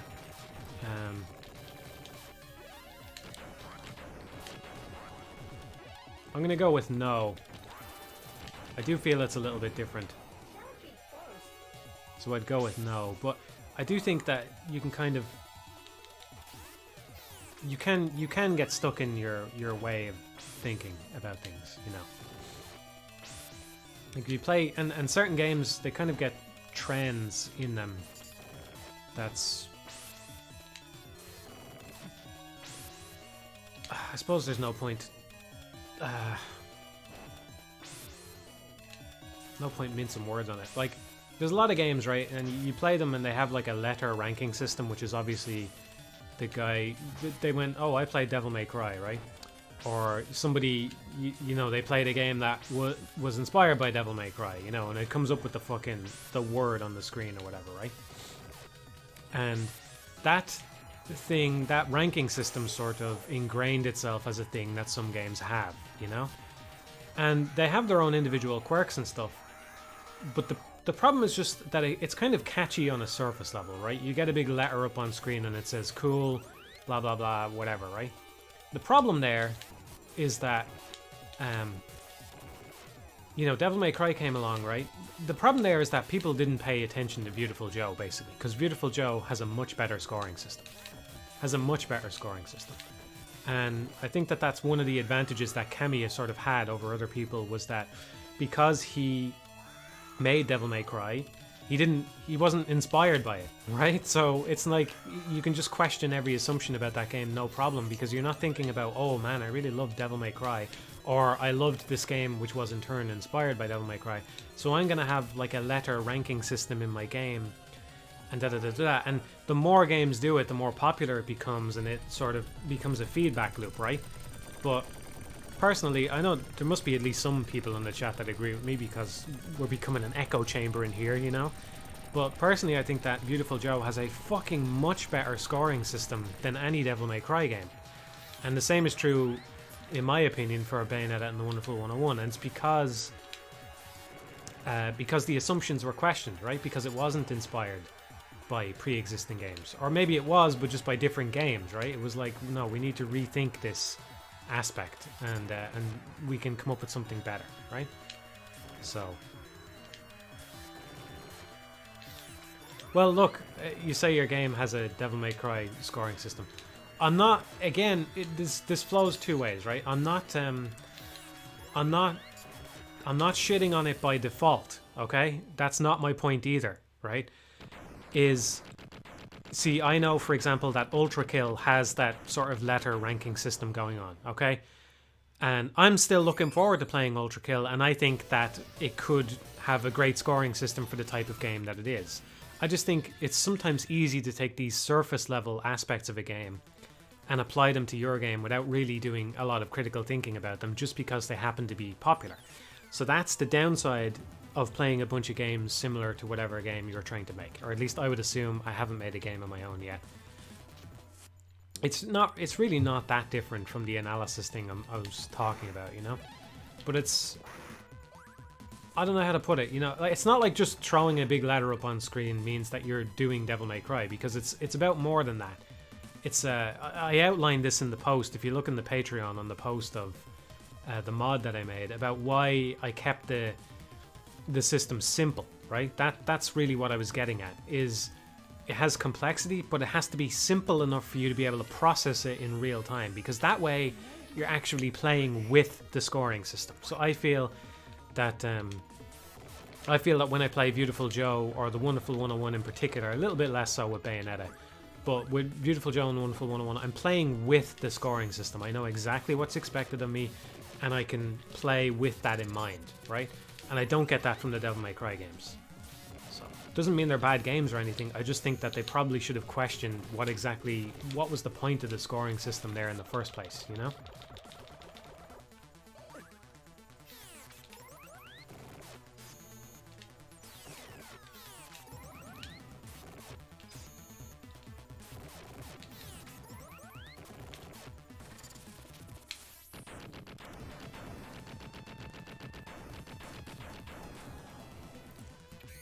Right, like, it just depends on how the scoring is done. My point is that, and this is just a specific case, I mean, this is kind of generalizable, this is the one that occurs to me, you know? It's kind of generalizable to a lot of things. My point is just that the surface level impression that you get from something isn't always, you know, doesn't make the thing worthwhile, you know? Because it is a good thing about Devil May Cry that you get this big word up on screen that makes you feel like a badass, right? It's a cool design pattern. But the actual underlying mechanics of how you are scored in those games isn't compelling to me. And, you know, maybe I'm just in the fucking minority, apparently, you know? But it's not compelling to me, it's not something that I would be interested in. And the reason, and like, if I just played a lot of games and didn't think about them all that much, I would be tempted to do something like that, because yeah, Devil May Cry, cool, you know, me like the game, so I put it in and that's it, and then you don't really think about what's going on behind the scenes, you know?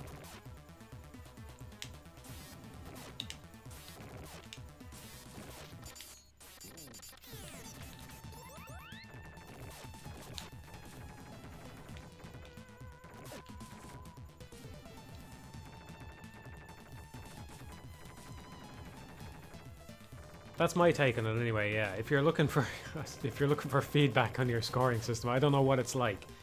But for me at least, the scoring system needs to be something you can actually engage with in real time. So that's why I'm not a fan of Ikaruga. I talked about this on the other stream. I'm not a fan of it, but I would say the scoring system is good in that way, at least, in that you know exactly what's expected of you, right? I need to hit 3 enemies of the same color in a row, and I can only swap to a different color when I'm on a 3. If I'm not on a 3, I can't swap. In that sense, it's a good scoring system because you know exactly what will lead to a good or bad score, right? It's not some sort of vague sense of, okay, I need to vary my behavior and I don't know exactly how much I need to vary it, or, you know, I know that I get more points for doing this, but I don't know how much or whatever. It's a very specific thing that leads to good score or bad score.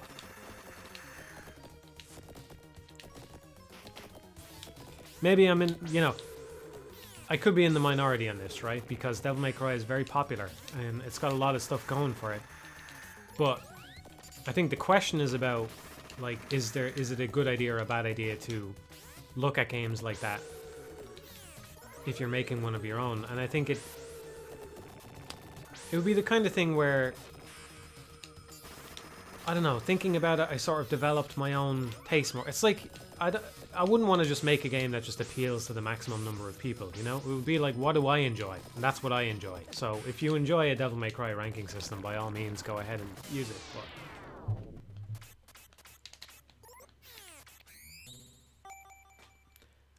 yeah, obtusiveness. Yeah, I called it opaqueness. So scoring systems can be opaque or transparent, and Beautiful Joe has an extremely transparent scoring system where every time something scores a point, you see the point go up into the point meter. And depending on the genre, like if it's a shmup, you don't want to have like a million fucking things going up into the UI every second, so you're probably not going to do that. But if you look at Bayonetta and the Wonderful 101, they use a similar scoring layout where whenever more score is added to the scoreboard, it kind of appears as its own singular item first. And that's to help the score be transparent. At least that's my interpretation of why that was done. So it's not that you, when you know how to play the game, you don't need to see those values, but you need to see them to understand how to play it in the first place, you know? And then it's all really about what the player is experiencing in real time. Like, are they actually thinking about how their actions are going to affect their score, or are they just kind of vaguely playing with a sense of, okay, this probably scores more points than that, and this probably scores more points than that, and so on, you know?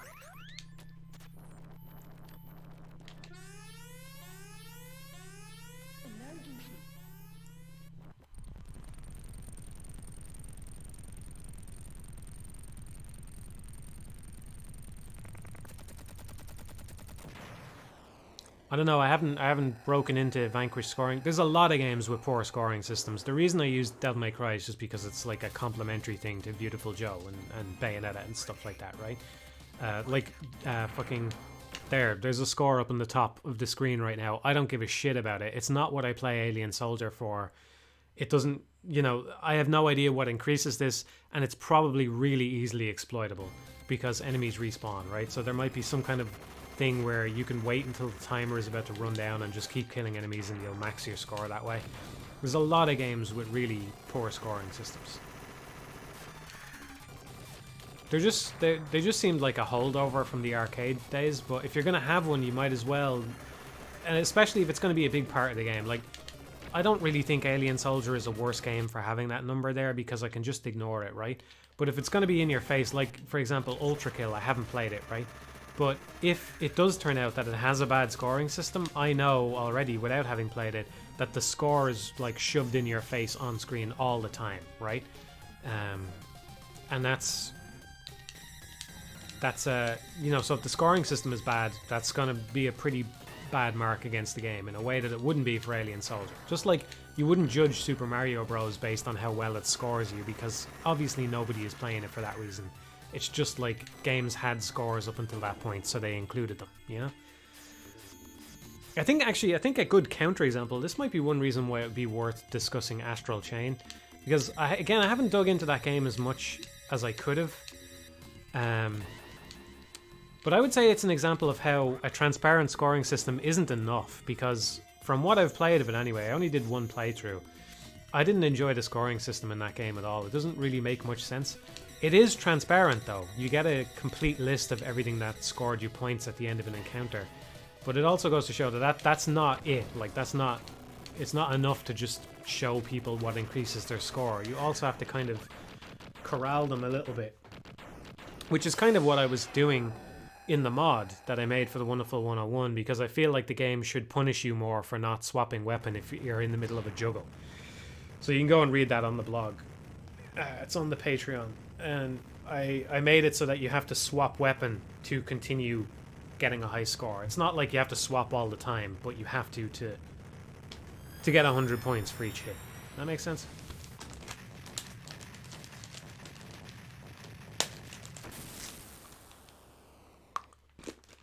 Yeah, that was my impression of it as well for Astral Chain, that you basically, like, the way I was playing for score, and again, I didn't play it that much, but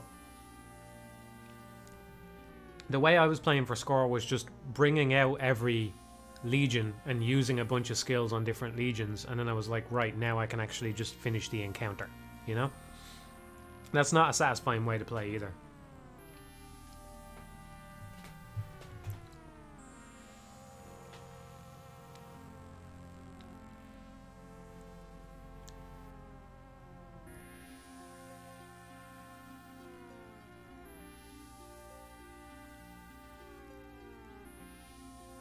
No, I don't think Astral Chain will be on Steam at all. The rights were transferred to Nintendo entirely, I think, from what I last saw.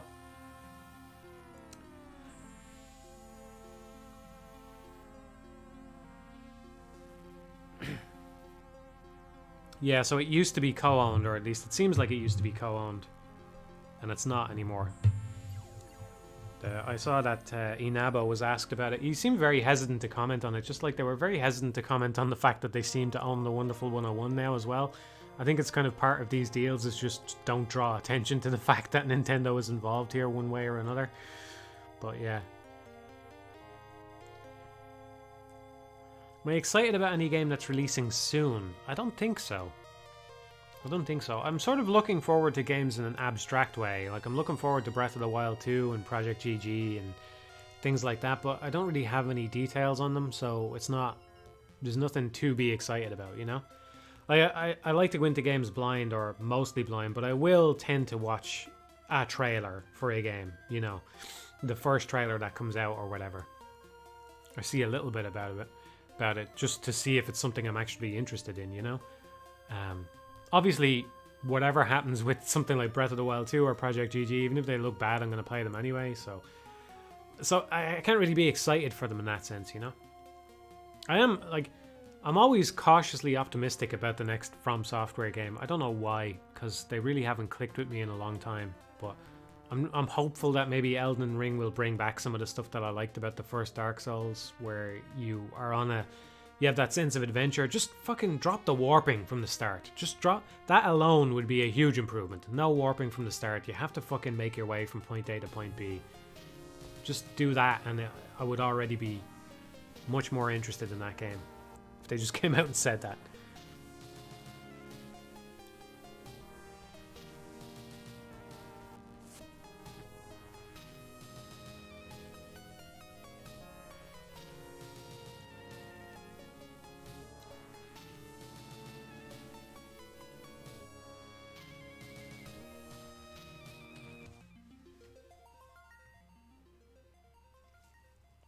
Yeah, I know you can cancel Guts into Spring, yeah. I believe you lose some battery for that. Maybe you can time it just right so that you get the battery back for the Guts attack, but I don't think so. So it's a very safe option, but you do lose some battery, I think. No, I don't consider the price of a game when discussing its quality. You can see my thoughts. My thoughts on that are in the Devil May Cry commentary at some point when I'm in hell. But that's where I stated it. But the long story short, no, I don't. I don't think it's a good attitude to have. Like, the simplest argument against it is just that games change price over time. So what's the fucking point, right? Like, if you review it today and it's worth $30, you know, it goes on sale tomorrow for $15, and the whole fucking equation has changed, you know? But even beyond that, I think the time to money conversion thing is just a bad way of looking at it. Especially the worst way that affects the discourse, in my opinion, is just when people play a game once. It's like playing Alien Soldier once and going, you know, it only takes you 50 minutes to beat, so yeah, don't pay anything for it. But it's a fucking amazing game. I've played it so many times. It's great. It's a game that I could play on and off for the rest of my life. So it's not just an hour-long game that you play once for an hour. It's something that you can come back to over and over again, you know?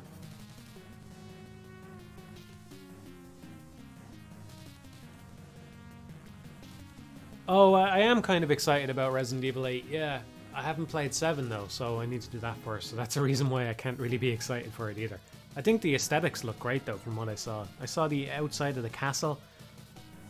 I also saw one of the enemies that looked really cool. I kind of wish I hadn't seen him. That's when I turned the trailer off. I was like, right, I've seen enough. But yeah.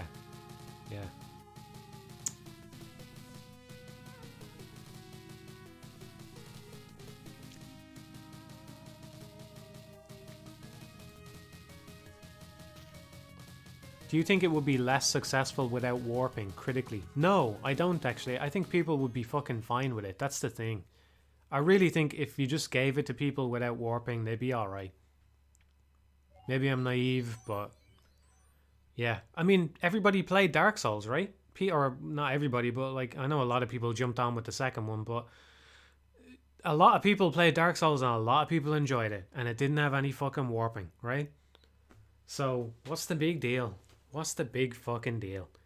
The problem is, once you give people something like that, it's hard to take it away. This is why, I never talk about my sort of headcanon fucking I would do this if I was in charge sort of ideas, at least not to a certain point, right? Because I was thinking that it would be cool before Breath of the Wild came out, right? That it would be cool if Link had a kind of spell book or something with him that he could use to cast spells, right?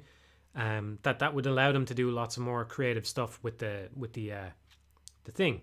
And it was actually only a while after I played it that I realized, actually, this is what I had in mind, because it's a tablet, but it's basically a spell book. I was kind of picturing it as a spell book, but it's like a tablet, right? But it kind of does what I was imagining. It lets him cast spells that you wouldn't normally imagine Link being able to do. Anyway, I know it's not happening in the sequel, but what I was thinking was that I would like to see Link older or something like that in Breath of the Wild, to in the sequel, to explain why he can't fucking climb on everything anymore. You know, something. You know, you could do something else, like the arm thing. Maybe, you know, if he couldn't grip with it properly or something like that. Something to explain that he can't climb on every surface so easily anymore, or something to explain why you can't use the glider. You know, just something like that. But yeah.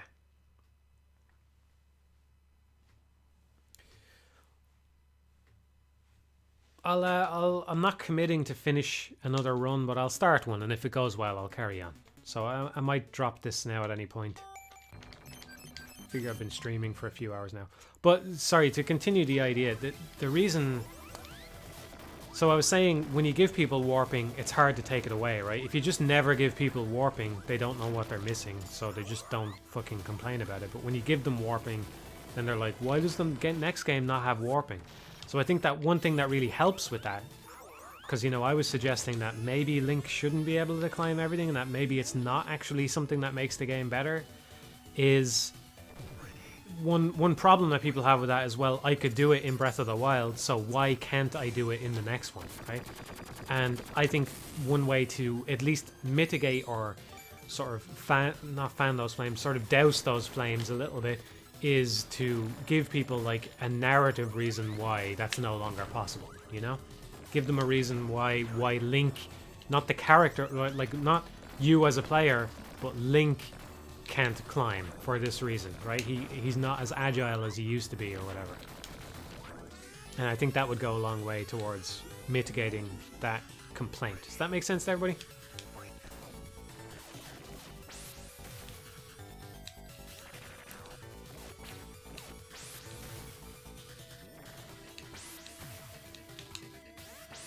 Yeah, he has arthritis or whatever. Who gives a shit? I don't think it needs to be a particularly strong excuse, right? You know, you're talking about a game with lots of magic and stuff like that. But it just needs to be something, some sort of token, something that makes you not question it quite as much, you know?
See, I like this. I like upgrading the homing shot there, because when you upgrade it, you get all the ammo back. And when it... I never explained this, but I never tested it. But I'm pretty sure that when the homing shot gets upgraded, it actually gains a little bit more range. Maybe it's true for some other weapons as well. I'm pretty sure that this blaster actually loses a bit of range as well. The homing shot actually seems to gain more range when it gets upgraded, so that makes it much easier to hit those insect things there if I upgrade the weapon right there.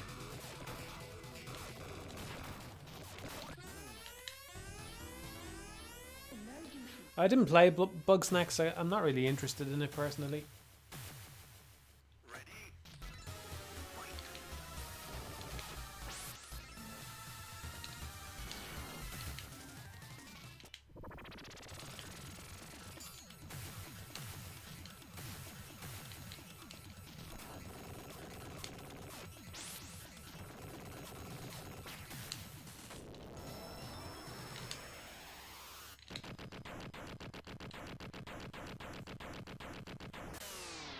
How do you feel about the warping in Rain World? I think it's kind of... Yeah, I don't know.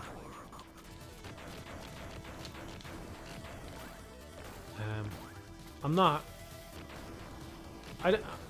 I'm not settled on it one way or another. I don't think entirely positively or entirely negatively about it. The thing I would say is different though about the warping there versus the later Dark Souls games is that, you know, you're consuming a very rare resource to do it, right? It's basically like an achievement that you're giving up just to warp once. So it's really not comparable in that sense at all.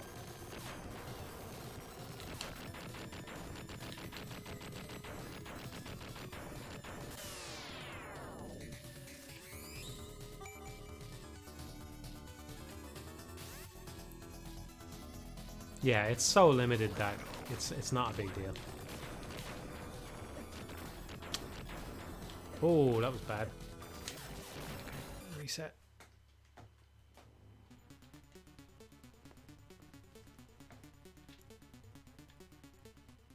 I think I did use a warp once, yeah. I'm not sure if I actually teleported with it. Is it possible to accidentally warp to the same fucking shelter? I think I used it, yeah. I mean, I wasn't using guides or anything, so it just comes up and it says passage, and I was like, what the fuck is that? I don't know what this means. And I ended up using it, and then I never used one again after that.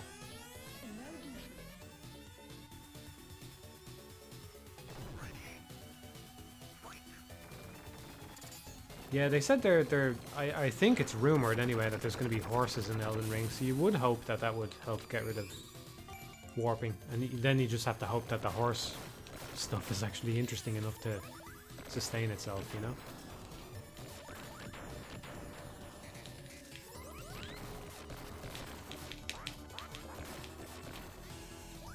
Well, that kind of works there. That's interesting. It's a little bit cheesy, but if I basically just push the spawn point for these guys off screen, then I can just kind of parry and not worry so much about the little bugs shooting me. So they fire shots as well, by the way. They don't just move. It might be hard to see on the stream, but they fire shots. That's all. I'll carry on with this one anyway.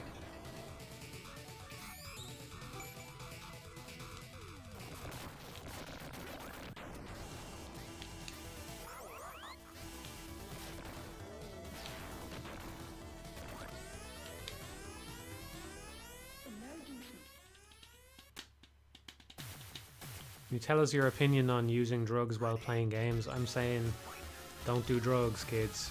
Don't do drugs. I haven't done any drugs ever, so it's not something I'm familiar with.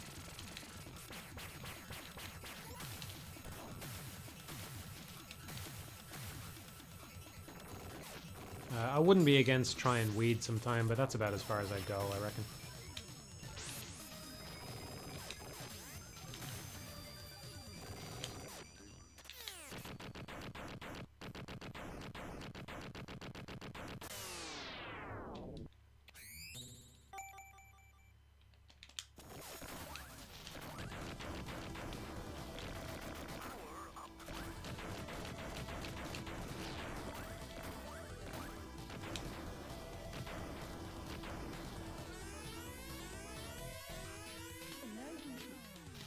Yeah, I drink. No, it's not. It's not counting.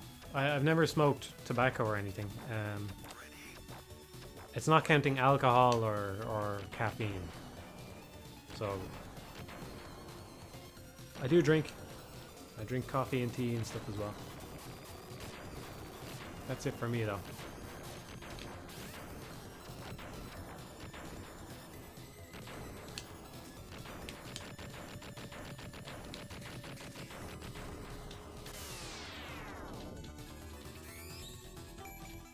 Yes, it is inspired by that song, yeah.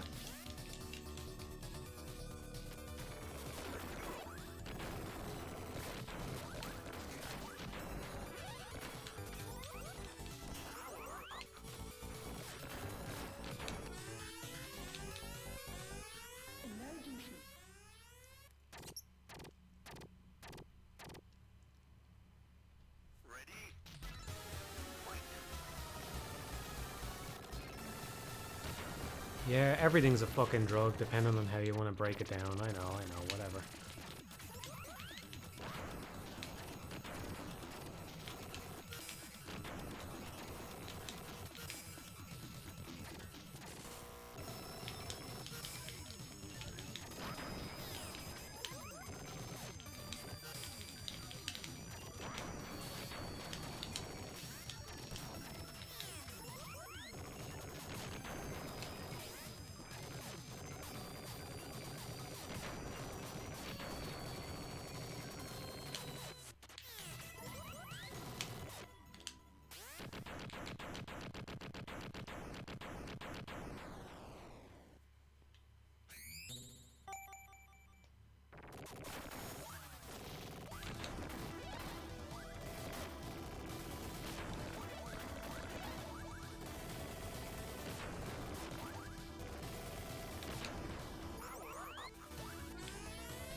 I did edibles while playing Sonic Mania and I thought it didn't work. Then 2 hours later I kept running into walls in the game. Then I started blacking out and running into walls in real life. Sounds like a good time, honestly.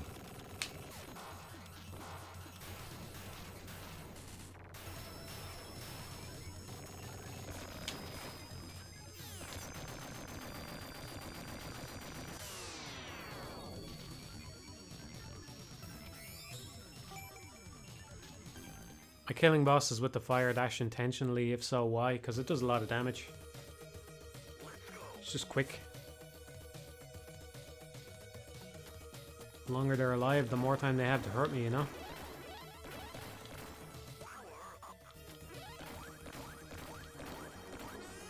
Should check if there's a weapon on the ceiling there. There's probably not, because there doesn't tend to be two weapons in close proximity, but it might be a cheeky place to put one.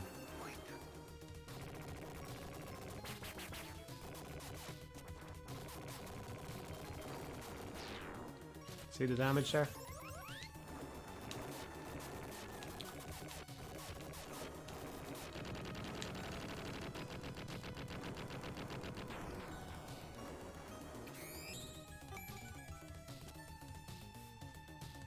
What did I think about Sonic Mania? Yeah, I really liked it. Definitely my favorite Sonic game since the Mega Drive. Granted, I haven't played that many of them, but I liked it. I just wish that it had been a fully original game. I can kind of understand why it is the way it is, you know?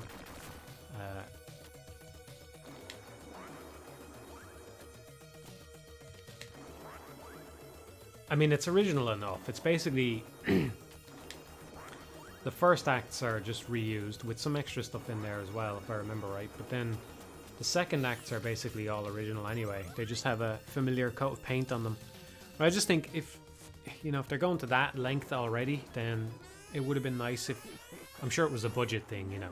It would have been nice if they had just been given the opportunity to put a unique skin on all those levels as well and make it feel more like its own thing.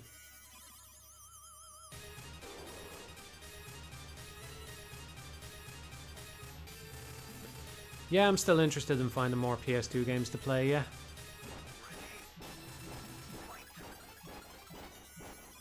I think I might try Yakuza next. Not sure what to play next, actually.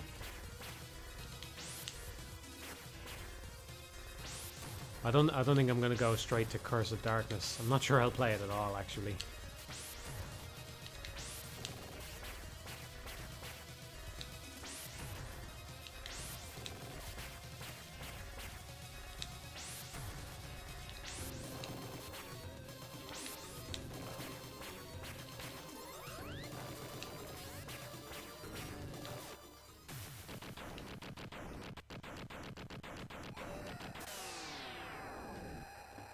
I've already played Shinobi.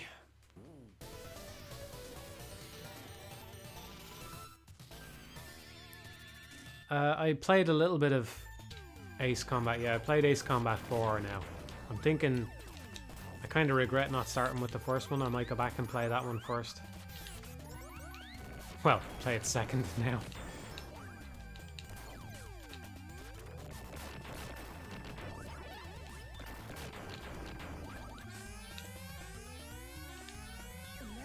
I don't know how much mileage I could see myself getting out of Ace Combat, because I really enjoyed my time with 4. I enjoyed the presentation of it a lot, but at the same time I found the gameplay to be quite reliant on lock-on. I was getting a lot better at using the gun by the end, but even so, if you want to be efficient and fast and stuff, you're going to use a lot of missiles anyway, and that wasn't really that engaging to me. I do think it's nice how even though the missiles have a lock-on, you can get considerably better at them over the course of your playthrough, just by knowing when to shoot them and kind of lining up the enemy correctly and stuff.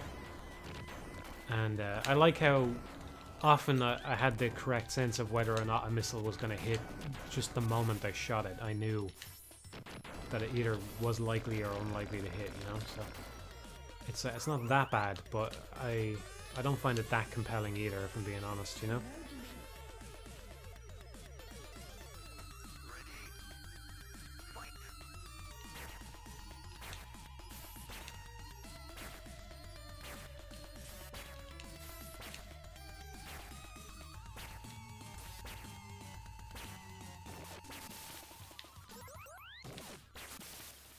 I think he hasn't actually done that move on stream, has he?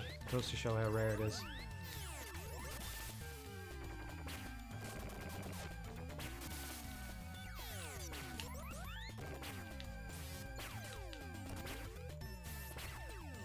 Maybe you have to have your console running for a couple of hours before you'll do it or something.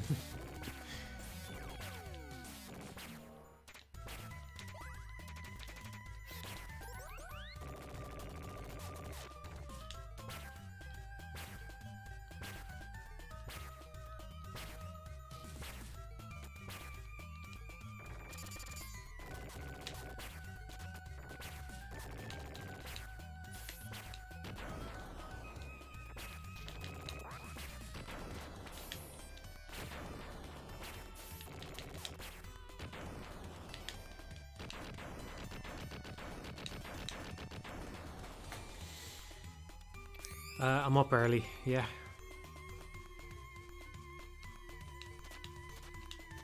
Yeah, I'm not sure what other PS2 games to play. I have some that I kind of want to replay or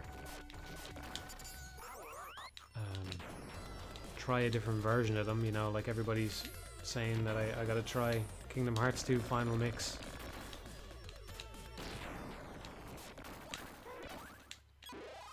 But apart from that, I don't really know what else to... Sure, you've heard this 101 times, but thanks for the wonderful 101 recommendation. Oh, well, I could hear it 1,001 times. 1,001 times. And I'd be alright with that, so... I'm glad to hear it, I'm glad to hear it. Man, it's been really nice to see people getting into the game over the last year after it being stuck on the Wii U. It's so good.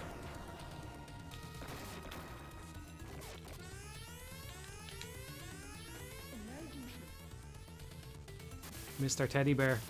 See, this is the thing as well. See, the game wasn't finished entirely. I have a hunch that Mr. Teddy Bear here would have made a comeback if they had been able to completely finish the game. Like, he would have shown up again later to help you with a certain boss or something. If I was making the game, there's no way I could have passed that opportunity up though, you know? Like, just just the immediate implication that this teddy bear has been on his own little adventure and he's showing up right at the time to help you again. It's just perfect. So it's a shame that that's not in the game. It's just something I made up. There you go. You make one tiny mistake against this guy. The problem is it's so punishing when you get hit by the lobster. It's so hard to avoid his attacks in the first place. And then when you get hit, now you have to dodge this guy. You can't just take this guy out, you have to dodge him. Because, at least with the weapons I'm using anyway, there's just, you have no hope of killing him. So it's just better to conserve the ammo. I've been, every time I come up against this guy and try to dodge him, I've been trying to like theory craft where's the ideal place to stand. I reckon it's probably on the furthest right edge of the screen because that's constantly changing, right? If that thing, let's say that thing is restricted so that it can only walk, it can only move somewhere that's already on screen, then if it goes to move to the right, I'm gesturing with my fucking hands even though you can't see me. Even though it goes to the right. If the right is constantly changing, then you're probably safest there, you know? There's probably like a kind of dead zone that it can't really touch there, you know? I think that's true, because I've never seen it go off screen to the right. So it seems like it's safer to stand on the right side of the screen, but I could be wrong. No! Go the other way! Oh, fuck.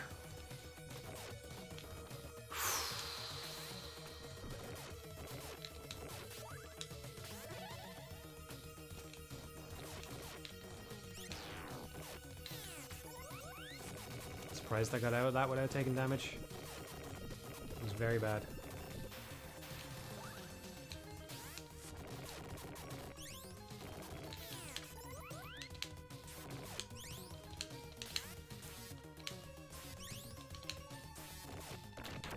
Yeah, that was alright overall.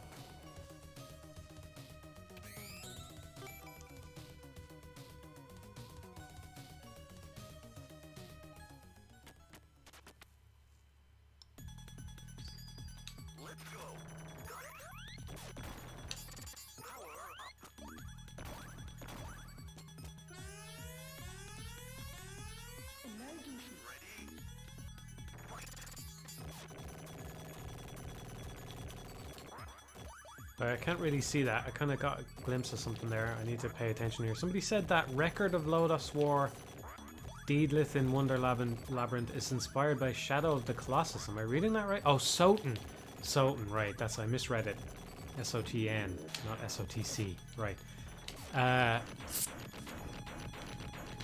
Yeah, I own it. I just haven't played it yet because I know it's not finished. So, looking forward to trying it. The graphics look nice and crisp on it, and I played the Toho one that they made. It's the only Toho game that I've played. It was pretty good. I do think that I'm not normally the type of person who, like, you know, I've said this how many times now. There's nothing wrong with a game being short, right? Alien Soldier is very short. But this stream is getting pretty long because I can just play it over and over again. That's fine. I do think that, based on what I played of that thing, I finished it, that Toho game that they made. It's just a little bit too short. It feels like it doesn't really have enough time to get into all of its ideas or something. Or it's like a little bit empty. You know, there's something not quite right about it. It's so, like, it feels good, and some of the attacks and things in it and the bosses are pretty good.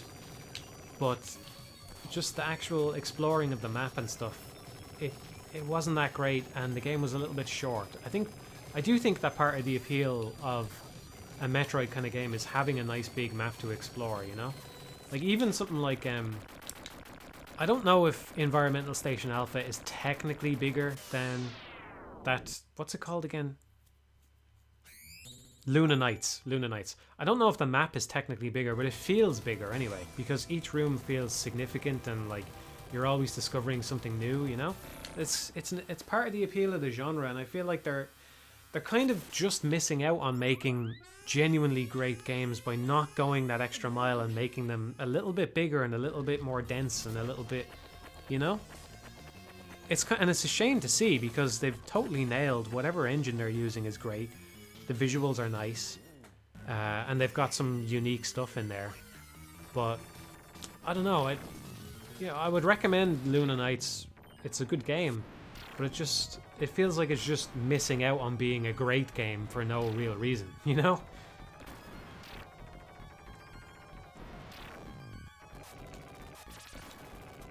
I think games can be too long. I think that's really self-evident, right? You know, you've got a lot of open world games that are just fucking padding and stuff. But they can be too short as well. I'm definitely an advocate for games just, you know, doing what it is they're going to set out to do and leaving it at that, but they can be too short as well.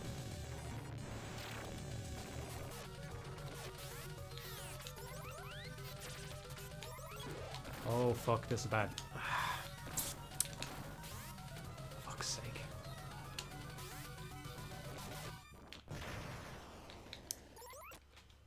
Well, it could have been worse. Could have been worse. If that thing disappears off screen, you're really in bad shape.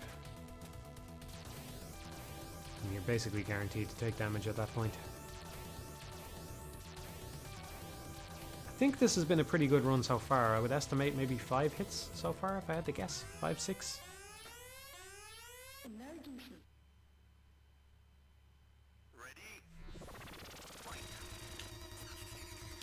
I don't know what makes a game too short. I think it's harder to put into words than what makes it too long. But I think it's just that it doesn't explore enough of its possibility space, you know?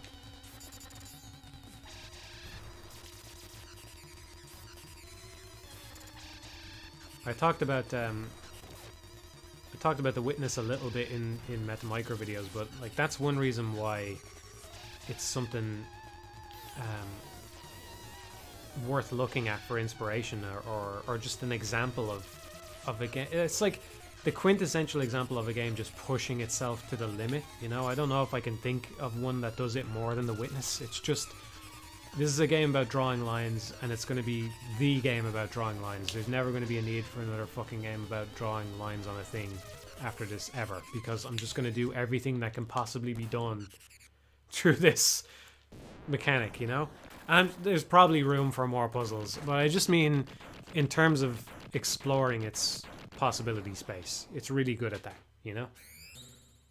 And I'm not saying that every game needs to go as far as The Witness, but it is a good example of just how you can take something simple and you would think there's probably not much you can do with that, but there actually is, you know? There's actually a lot you can do with it. And I feel like they have some cool ideas in that Luna Nights game that maybe they're not doing enough with, you know?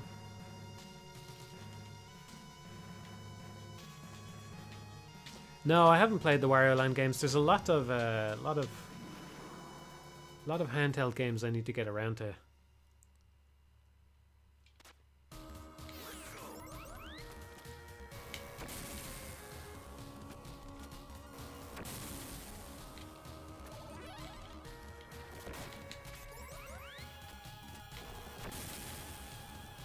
I wouldn't say I'm not into handheld games. I did play a lot of stuff on the DS. This is disaster. It's targeting something off screen, I think. Let's just try it with this. See how we get on.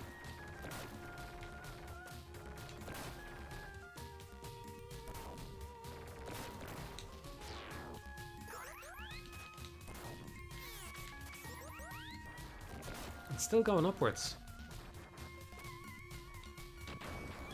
Now it's going down, finally.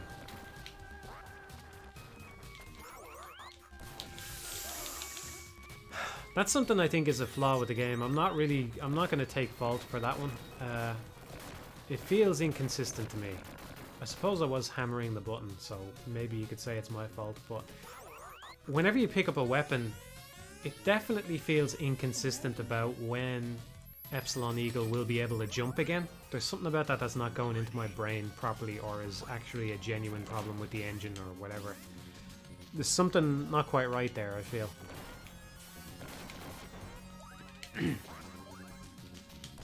if you can hear the controller, you'll hear me whenever I pick up a weapon. I don't trust it to be able to just press the button when he comes back, so I'm kind of spamming it, and it doesn't feel like it's actually picking up that button press as soon as it could.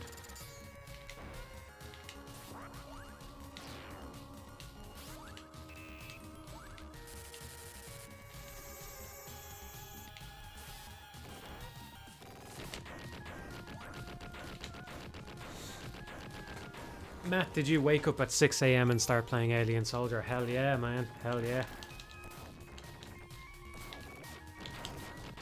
Living the fucking dream. Actually, I'd be living the dream if I had a microphone stand. I have to hunch over. I need to get one. I'm a streamer now, everybody.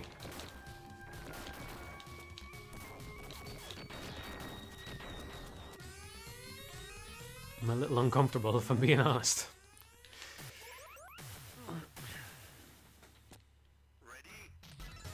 Nah, I don't think Outer Wilds needed checkpoints. Nah, fuck that. Whatever, I'm just dismissing that one out of hand. It needs no elaboration, it's fine.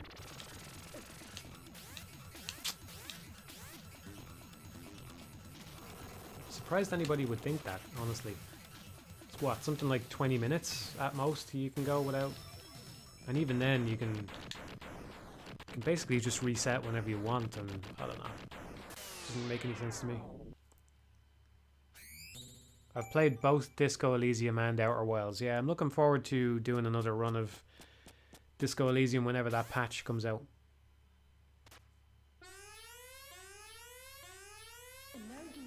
I don't have a gaming chair, no. Yeah, I've played Mo Astray. I don't think it has anything in common with Rain World apart from the visuals. Are kind of similar in that regard. It does have nice visuals to it. I don't really remember anything about it, honestly. It was enjoyable though. Yeah, it's worth playing, I would say. If I had to give it a thumbs up or a thumbs down, I would probably give it a thumbs up.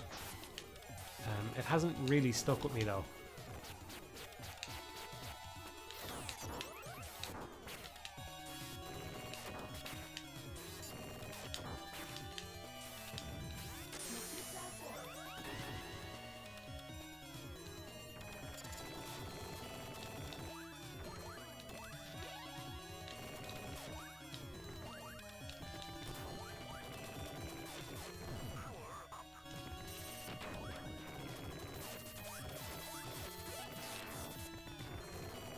Have I played any games in the Monster Hunter series? Well, it might be too soon to talk about it, but I have been playing the first game on the PS2, and I'm not enjoying it.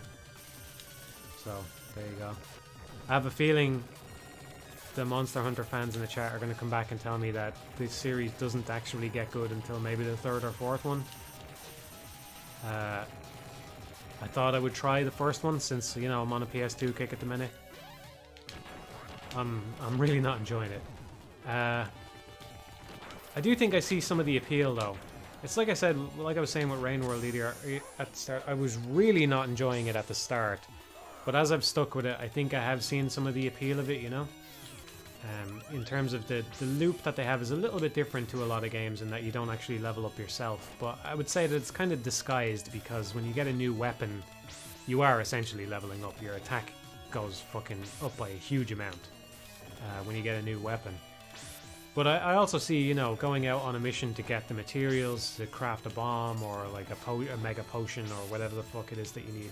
I'd say it was one of the most enjoyable and least enjoyable parts of the game for me. Was so far it's like a sand. It's not worm exactly, but it's like a sand shark, I think it's called in the game. It's a sand shark thing, and I figured out how to craft a sonic bomb, which I knew I would need, and I was like, right, great, I'll go and I'll make some sonic bombs. I'll go out on a couple of missions and I'll get the materials for them and I'll make them, and then I'll be prepared for the hunt. And I was like, yeah, this is actually pretty enjoyable, you know, like it feels cool to go out and get the materials yourself for your own consumable items that you're going to use just to kill this one thing, you know. And then I went and I did the fight and it was really fucking unenjoyable, and I ended up using like all the sonic bombs I had gathered because the thing just kept fucking going into the ground. And that was miserable. So I don't know. And I will say I could probably stick with it through that, but from the, what was it? I think it was a new thing I was fighting. It wasn't Yanku something. It was another wyvern of some kind or something. I think maybe I have another wyvern fight ready, and I gave it a quick look, and the fucking hitboxes were just terrible. They were just absolutely terrible. Like, it dove into the ground and it was just fucking... I walked up behind it and I got hit for no reason. It was just really awful, and I'm just thinking, why would I bother to play with these shitty hitboxes when I could just play something else, you know? So I'm probably going to stick with it a little bit longer to see if I can grow to enjoy the first game. And I won't write the series off in its entirety over the first game, because I reckon they probably do get better later, but I don't know, I'm not really into it. I'm not into it.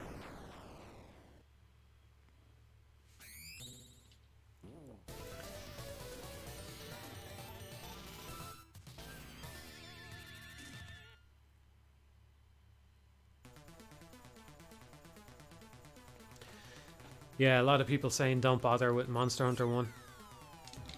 3U is the place to start, 4U.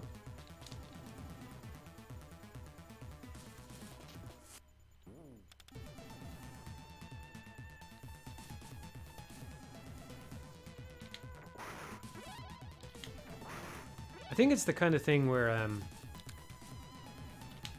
a lot of it is working against it for me as well, because I don't like the aesthetics. I don't really like the feel of the weapons that I've tried. So it doesn't, you know, on top of it being difficult to get into in the first place, there's not really anything else that pulls me to it, you know? I'm sure some of you look at it and go, oh man, the monsters are cool and I want to fight them. I don't really like the look of them.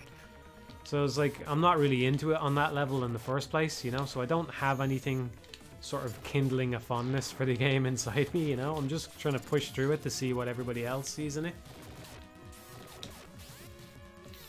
But I do think it is a good recent example of me for not writing off a game immediately, because even if I don't grow to like it, I do think it took me like, God, I don't know how many hours it was. It was like 8 hours, but there was a moment when I was making those sonic bombs to go and do that boss where I saw the appeal of the series much more clearly than I had ever seen it before.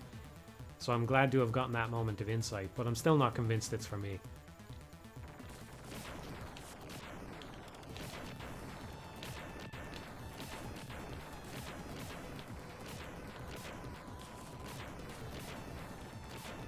I'm giving myself a break from it for the minute, though. I'm probably not going to play it again for a while. Fuck's sake. That was... I never get hit by that fucking thing. Getting tired now, right? This is the last run. I'll just finish this one, whatever it turns out to be, and that'll be it. I gotta go have another cup of coffee. Chill out.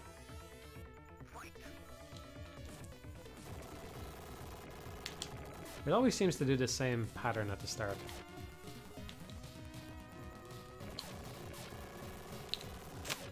A little bit too late, got greedy. Fuck's sake. This was actually a decent run.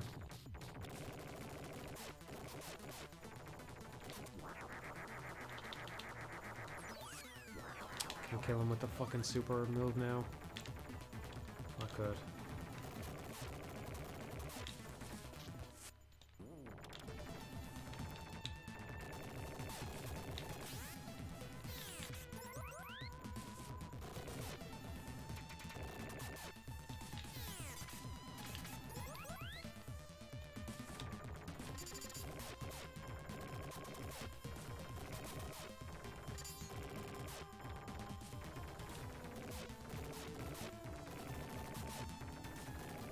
I'm not a stickler for playing series in a perfect order or anything, hence playing Ace Combat 4 before the first one, but I do kind of like to do it.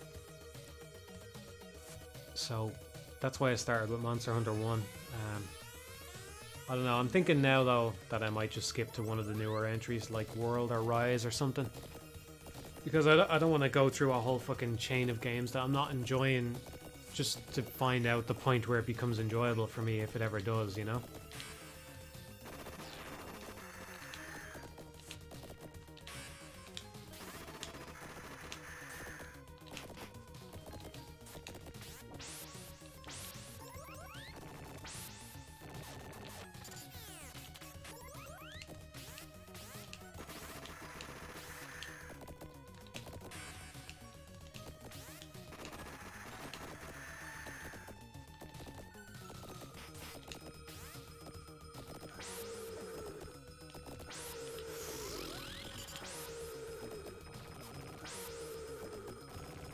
I'm playing really badly for the last few minutes.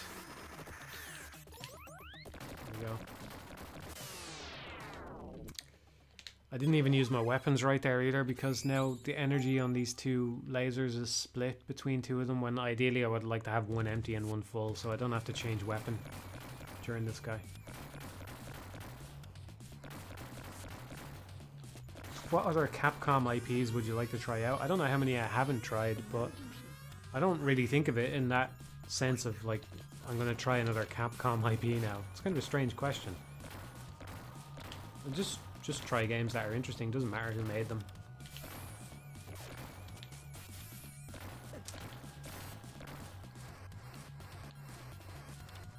That was a tough one to dodge there. I'm not sure how I was supposed to get through that.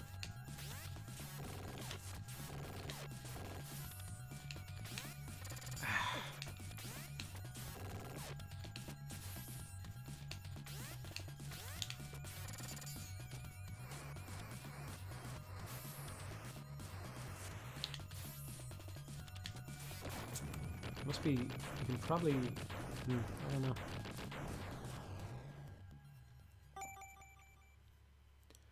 I'd be down for playing Battle Network and Mega Man Zero, yeah.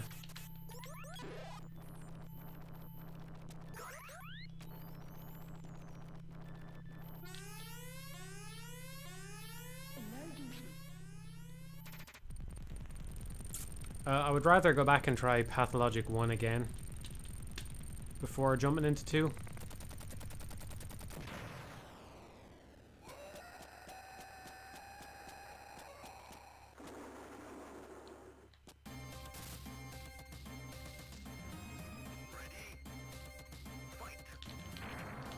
The Battle Network games don't hold up. That's a shame. I tried playing One Step from Eden, but I just found it too fast. So it's probably the kind of thing where when you know how to play it, it being that fast is actually a good thing, but I felt like I was just kind of spamming shit and not really engaging with the game tactically because it was so quick, you know?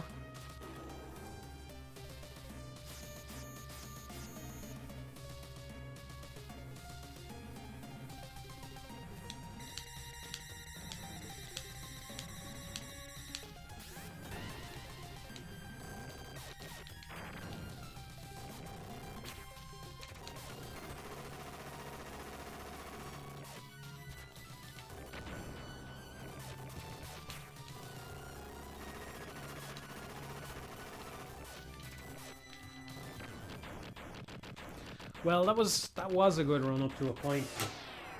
I still think the score on this one could be relatively low.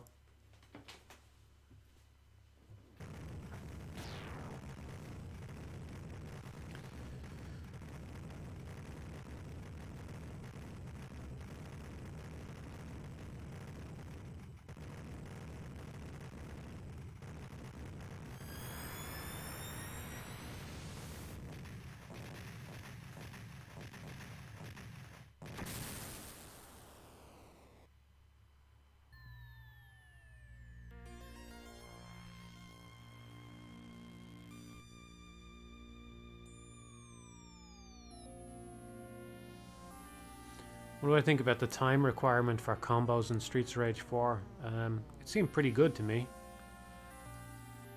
I do think... I don't know, I haven't played it that much, but I think maybe it could be a little bit more lenient, because, for example, there's a few moments where you kind of have to, you either have to get lucky or you have to do some setup to keep the combo going.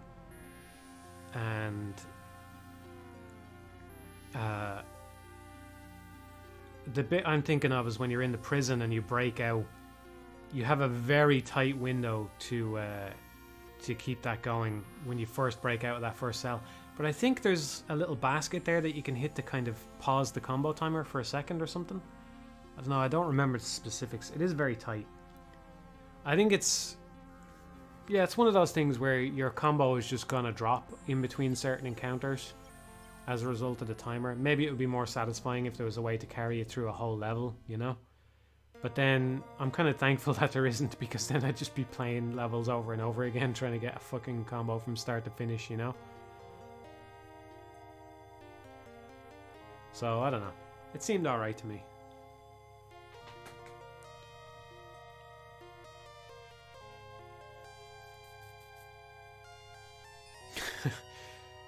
And it's always sad to see people happy to arrive, you know, in the chat when it's just about to end. I'm sorry, but I've done 3 full playthroughs and a couple of other attempts, so it's time to finish up for now. Just waiting to see what the score was on this one, and then I'm gonna close it out. I'll be back again soon. There'll be more Alien Soldier in your future.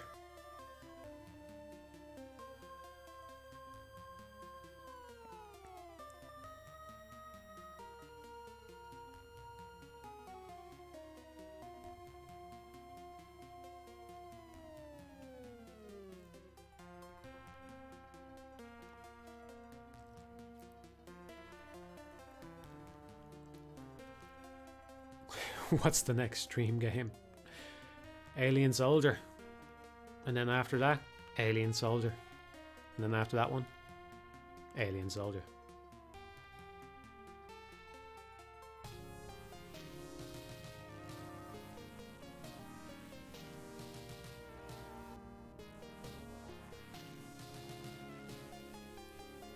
Picked up some PS2 games I missed based on your experience playing Fatal Frame and some others recently. That's good.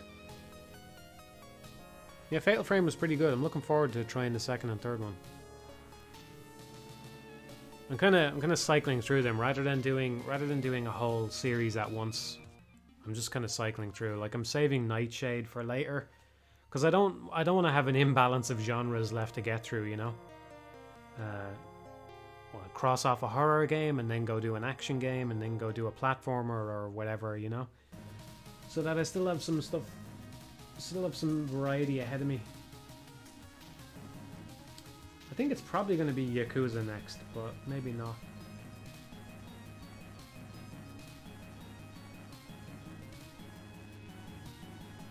I want to give Zone of the Enders 2 another try, because I honestly wasn't into it, but maybe I could get into it. I think Zone of the Enders is the kind of mech game that I like, in that the mechs are really fast, agile, like really, really futuristic. You know, something like Armored Core or whatever. They're future, but they're not far future the way Zone of the Enders is. I really like that agile sort of bullshit that's going on there. So.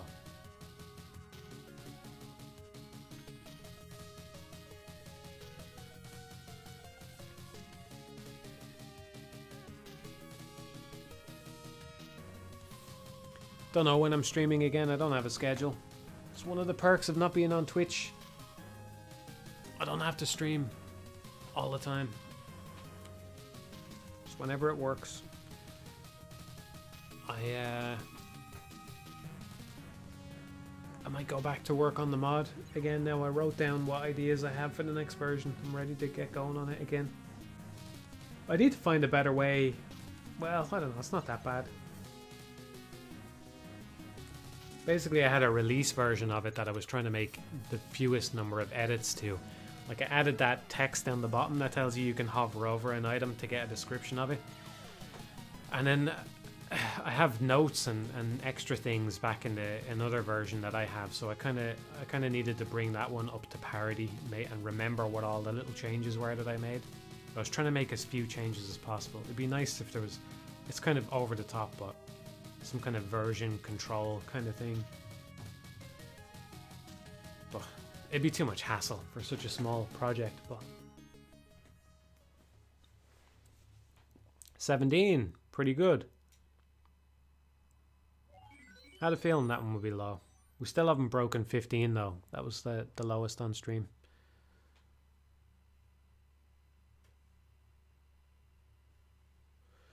Oh, Armored Core 4 is crazy fast. Okay.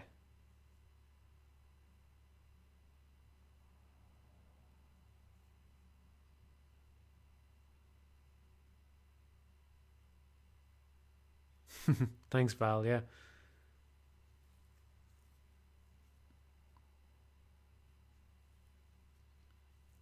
Yeah, nearly left those little blunderful things out, but it's fun. It's fun, isn't it? Oh god, my neck is killing me. I need a microphone stand or something. Oh, dear God. This is, if I was sitting back in my chair, this is how I would sound. That's how far away the microphone is from a comfortable position.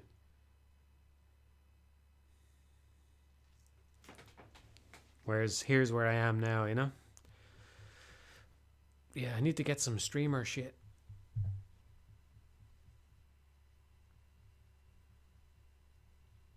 Well, I can't make any promises about anything that might be in the next version of the mod, so it's really surprising what is or isn't easy to do sometimes.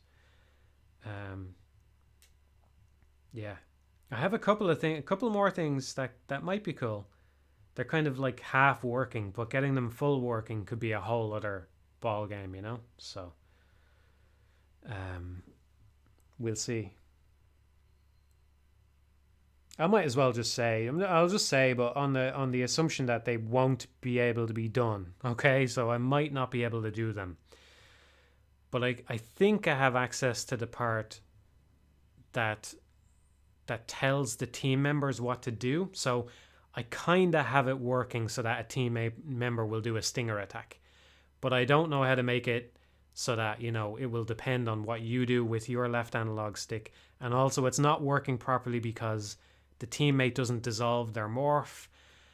And I think it's different for every weapon because every weapon has a different code. So even though it's a stinger attack, it has a different sort of attack code if it's a hand or a sword or whatever. So it's pretty complicated. And I don't know if it'll be possible, but I got a little bit of a foot in the door on that one. So I might be able to do that.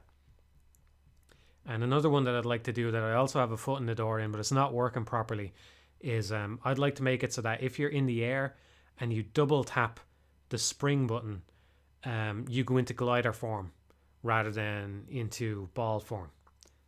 Basically just like bat form, the difference between bat form and panther form in Bayonetta, you know, so that it's easier to integrate the glider into combos and stuff. And I actually kind of have that one working as well. You take on the properties of the glider, you move like a glider, but unfortunately it still has the ball model. And I don't know how hard it'll be to track that down and change it. So, and, you know. So, that's some of the ideas that I have. I have a load of other ideas as well, but I'm hopeful I'll be able to get them working. But even if I can't, I feel like I got enough done already. So, it's been very satisfying. I would say modding, I wouldn't say it's made me appreciate the game any more or less, to be honest. But I do think it goes to show that a few changes can make a game that much better, you know, like a few little tiny changes. Crow Within, yeah, sorry, Crow Within, I mean. Yeah, not Bat Within, you're right. It's you can find the mod on my Twitter. It's on Nexus Mods as well. It's called the Teoform mod. Yeah,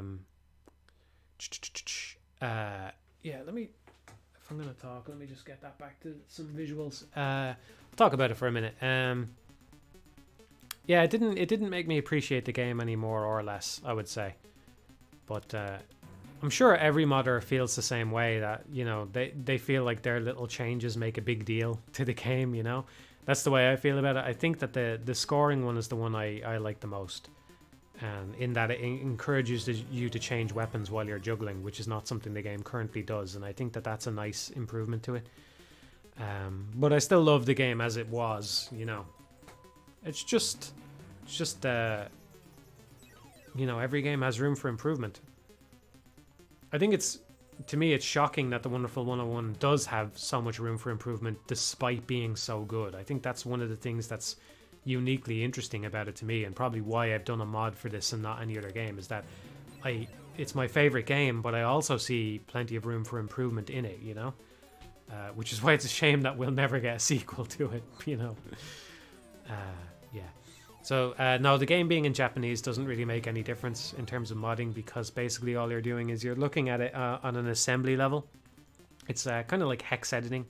You open it up in a hex editor that tells you what this hex means in terms of instructions and stuff. So, yeah, it doesn't make a difference. It's all the same thing on the assembly level of it.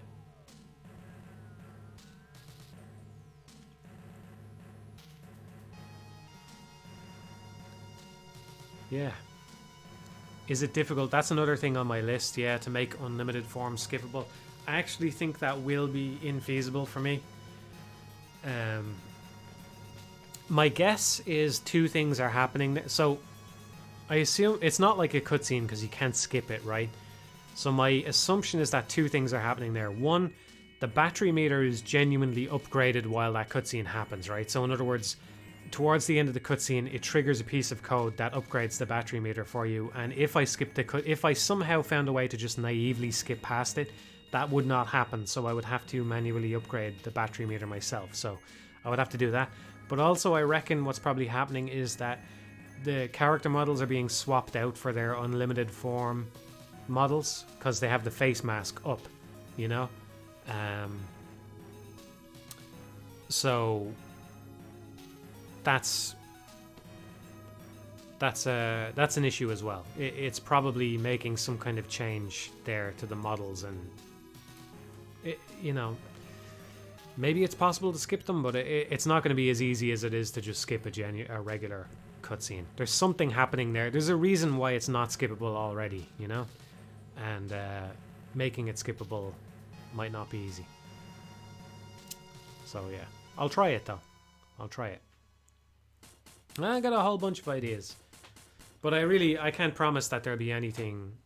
I can't promise that there'll be anything that I can do. I just take it one thing at a time. There might not be another version of the mod because some of these things just might turn out to be impossible for me. So,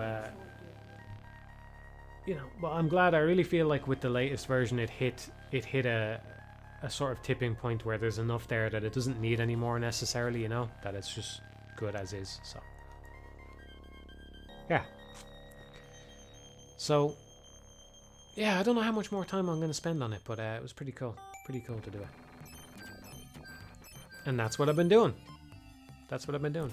Yeah, you can play the mod. Just check my Twitter or take a look on the Patreon. I wrote a blog post about it. It's on Nexus Mods. If you look up the Wonderful 101 on Nexus Mods, it's the only Wonderful 101 mod. So it's not too hard to find. Yeah. I never mentioned, but like, it's funny. I forgot to say this in the post, but it was one of the main reasons why I settled on the name Teoform, was because I'm interested in kind of bumping up the difficulty on the game. It's weird because I think it's one of those games where it's hard to get into, but I think once you get into it, it's actually a little bit too easy, you know? It's funny in that way, in that it has a really high skill floor, because you got to learn how to use the Wonderliner and all that kind of stuff. And it is a hard game, but it's nowhere near Bayonetta levels of hard when you're going for pure platinum or whatever. So I kind of want to bump it up a little bit and try to squeeze some more juice out of it in that way, you know? That's my thing. So I think Teoform fits in that regard as well, you know? So that's the kinds of things I'm looking at. I'm looking at little quality of life changes, but also things that make the difficulty higher in a good way.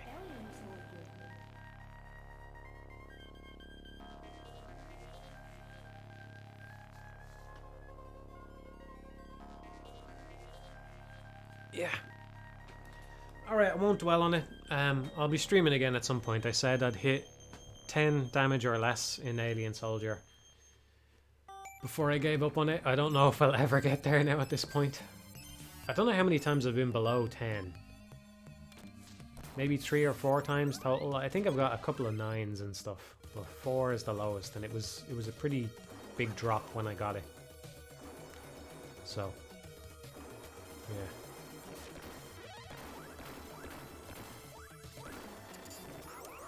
Yeah, I was thinking a camera tweak to 006B might be good. I don't know what other change I would make there.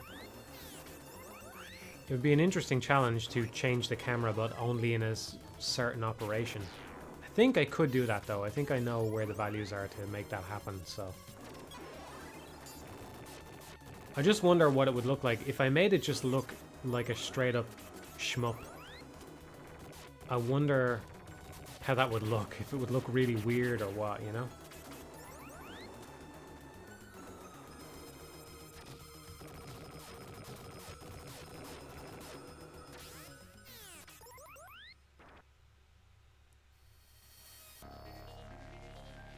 Alright, I'm gonna leave it at that. So, you know, next time it'll be Alien Soldier again. And, yeah.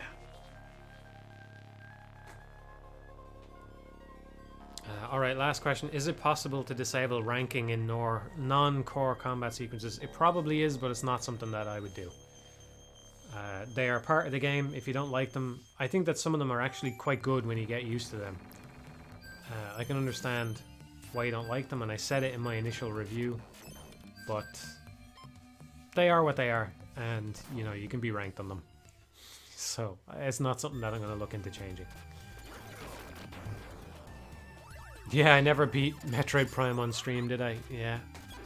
I want to do some more Super Metroid randomizers as well. I have to get a new controller. I'm telling you, I tried fucking opening up this controller. The screws are tiny. Did I talk about this on stream at all? The 8-bit though controller, the screws are tiny. They're really, really tiny. I have a precision screwdriver set. Now granted, I don't think I have exactly the right head. It's like a hexagonal head on it or something. I couldn't get one of them to fucking budge. I don't know. They weren't, none of my screwdrivers were getting any purchase on it at all. Disaster. I reckon if I could open it up, I could maybe do it, because it's just buttons sticking. I should try. Oh yeah, I meant to try. Thanks for reminding me. I meant to try spray some WD-40 in there. I'll do that now. I'll go do that now actually and see how that works out. I'm thinking maybe if I just spray some WD-40 in there and kind of hammer the button, it might work. It might unstick. If I can get it working again, I'll stream some Super Metroid randomizer soon, because I definitely want to do another couple of runs on that.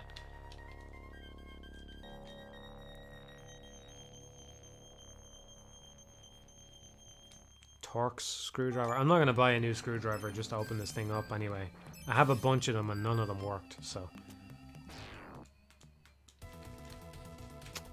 Yeah. Anyway, yeah, I'll go do that now actually. Thanks for the reminder. So that's what I'm off to. Alright, I'll talk to you all again soon. So it'll be Alien Soldier. If this controller can be unfucked, I will stream some Super Metroid. I don't want to do Alien Soldier all the time. You know, it'd be nice to do some variety, but it is what I'm most interested in streaming right now. I would definitely be down to stream some more Metroid though. So yeah, I'm looking forward to seeing if this works. Alright, I'll tell you all next time. I'll inform you all next time. I'm gonna go. I'm finally going. And that's it. See you all next time, everybody. Bye bye. Bye bye.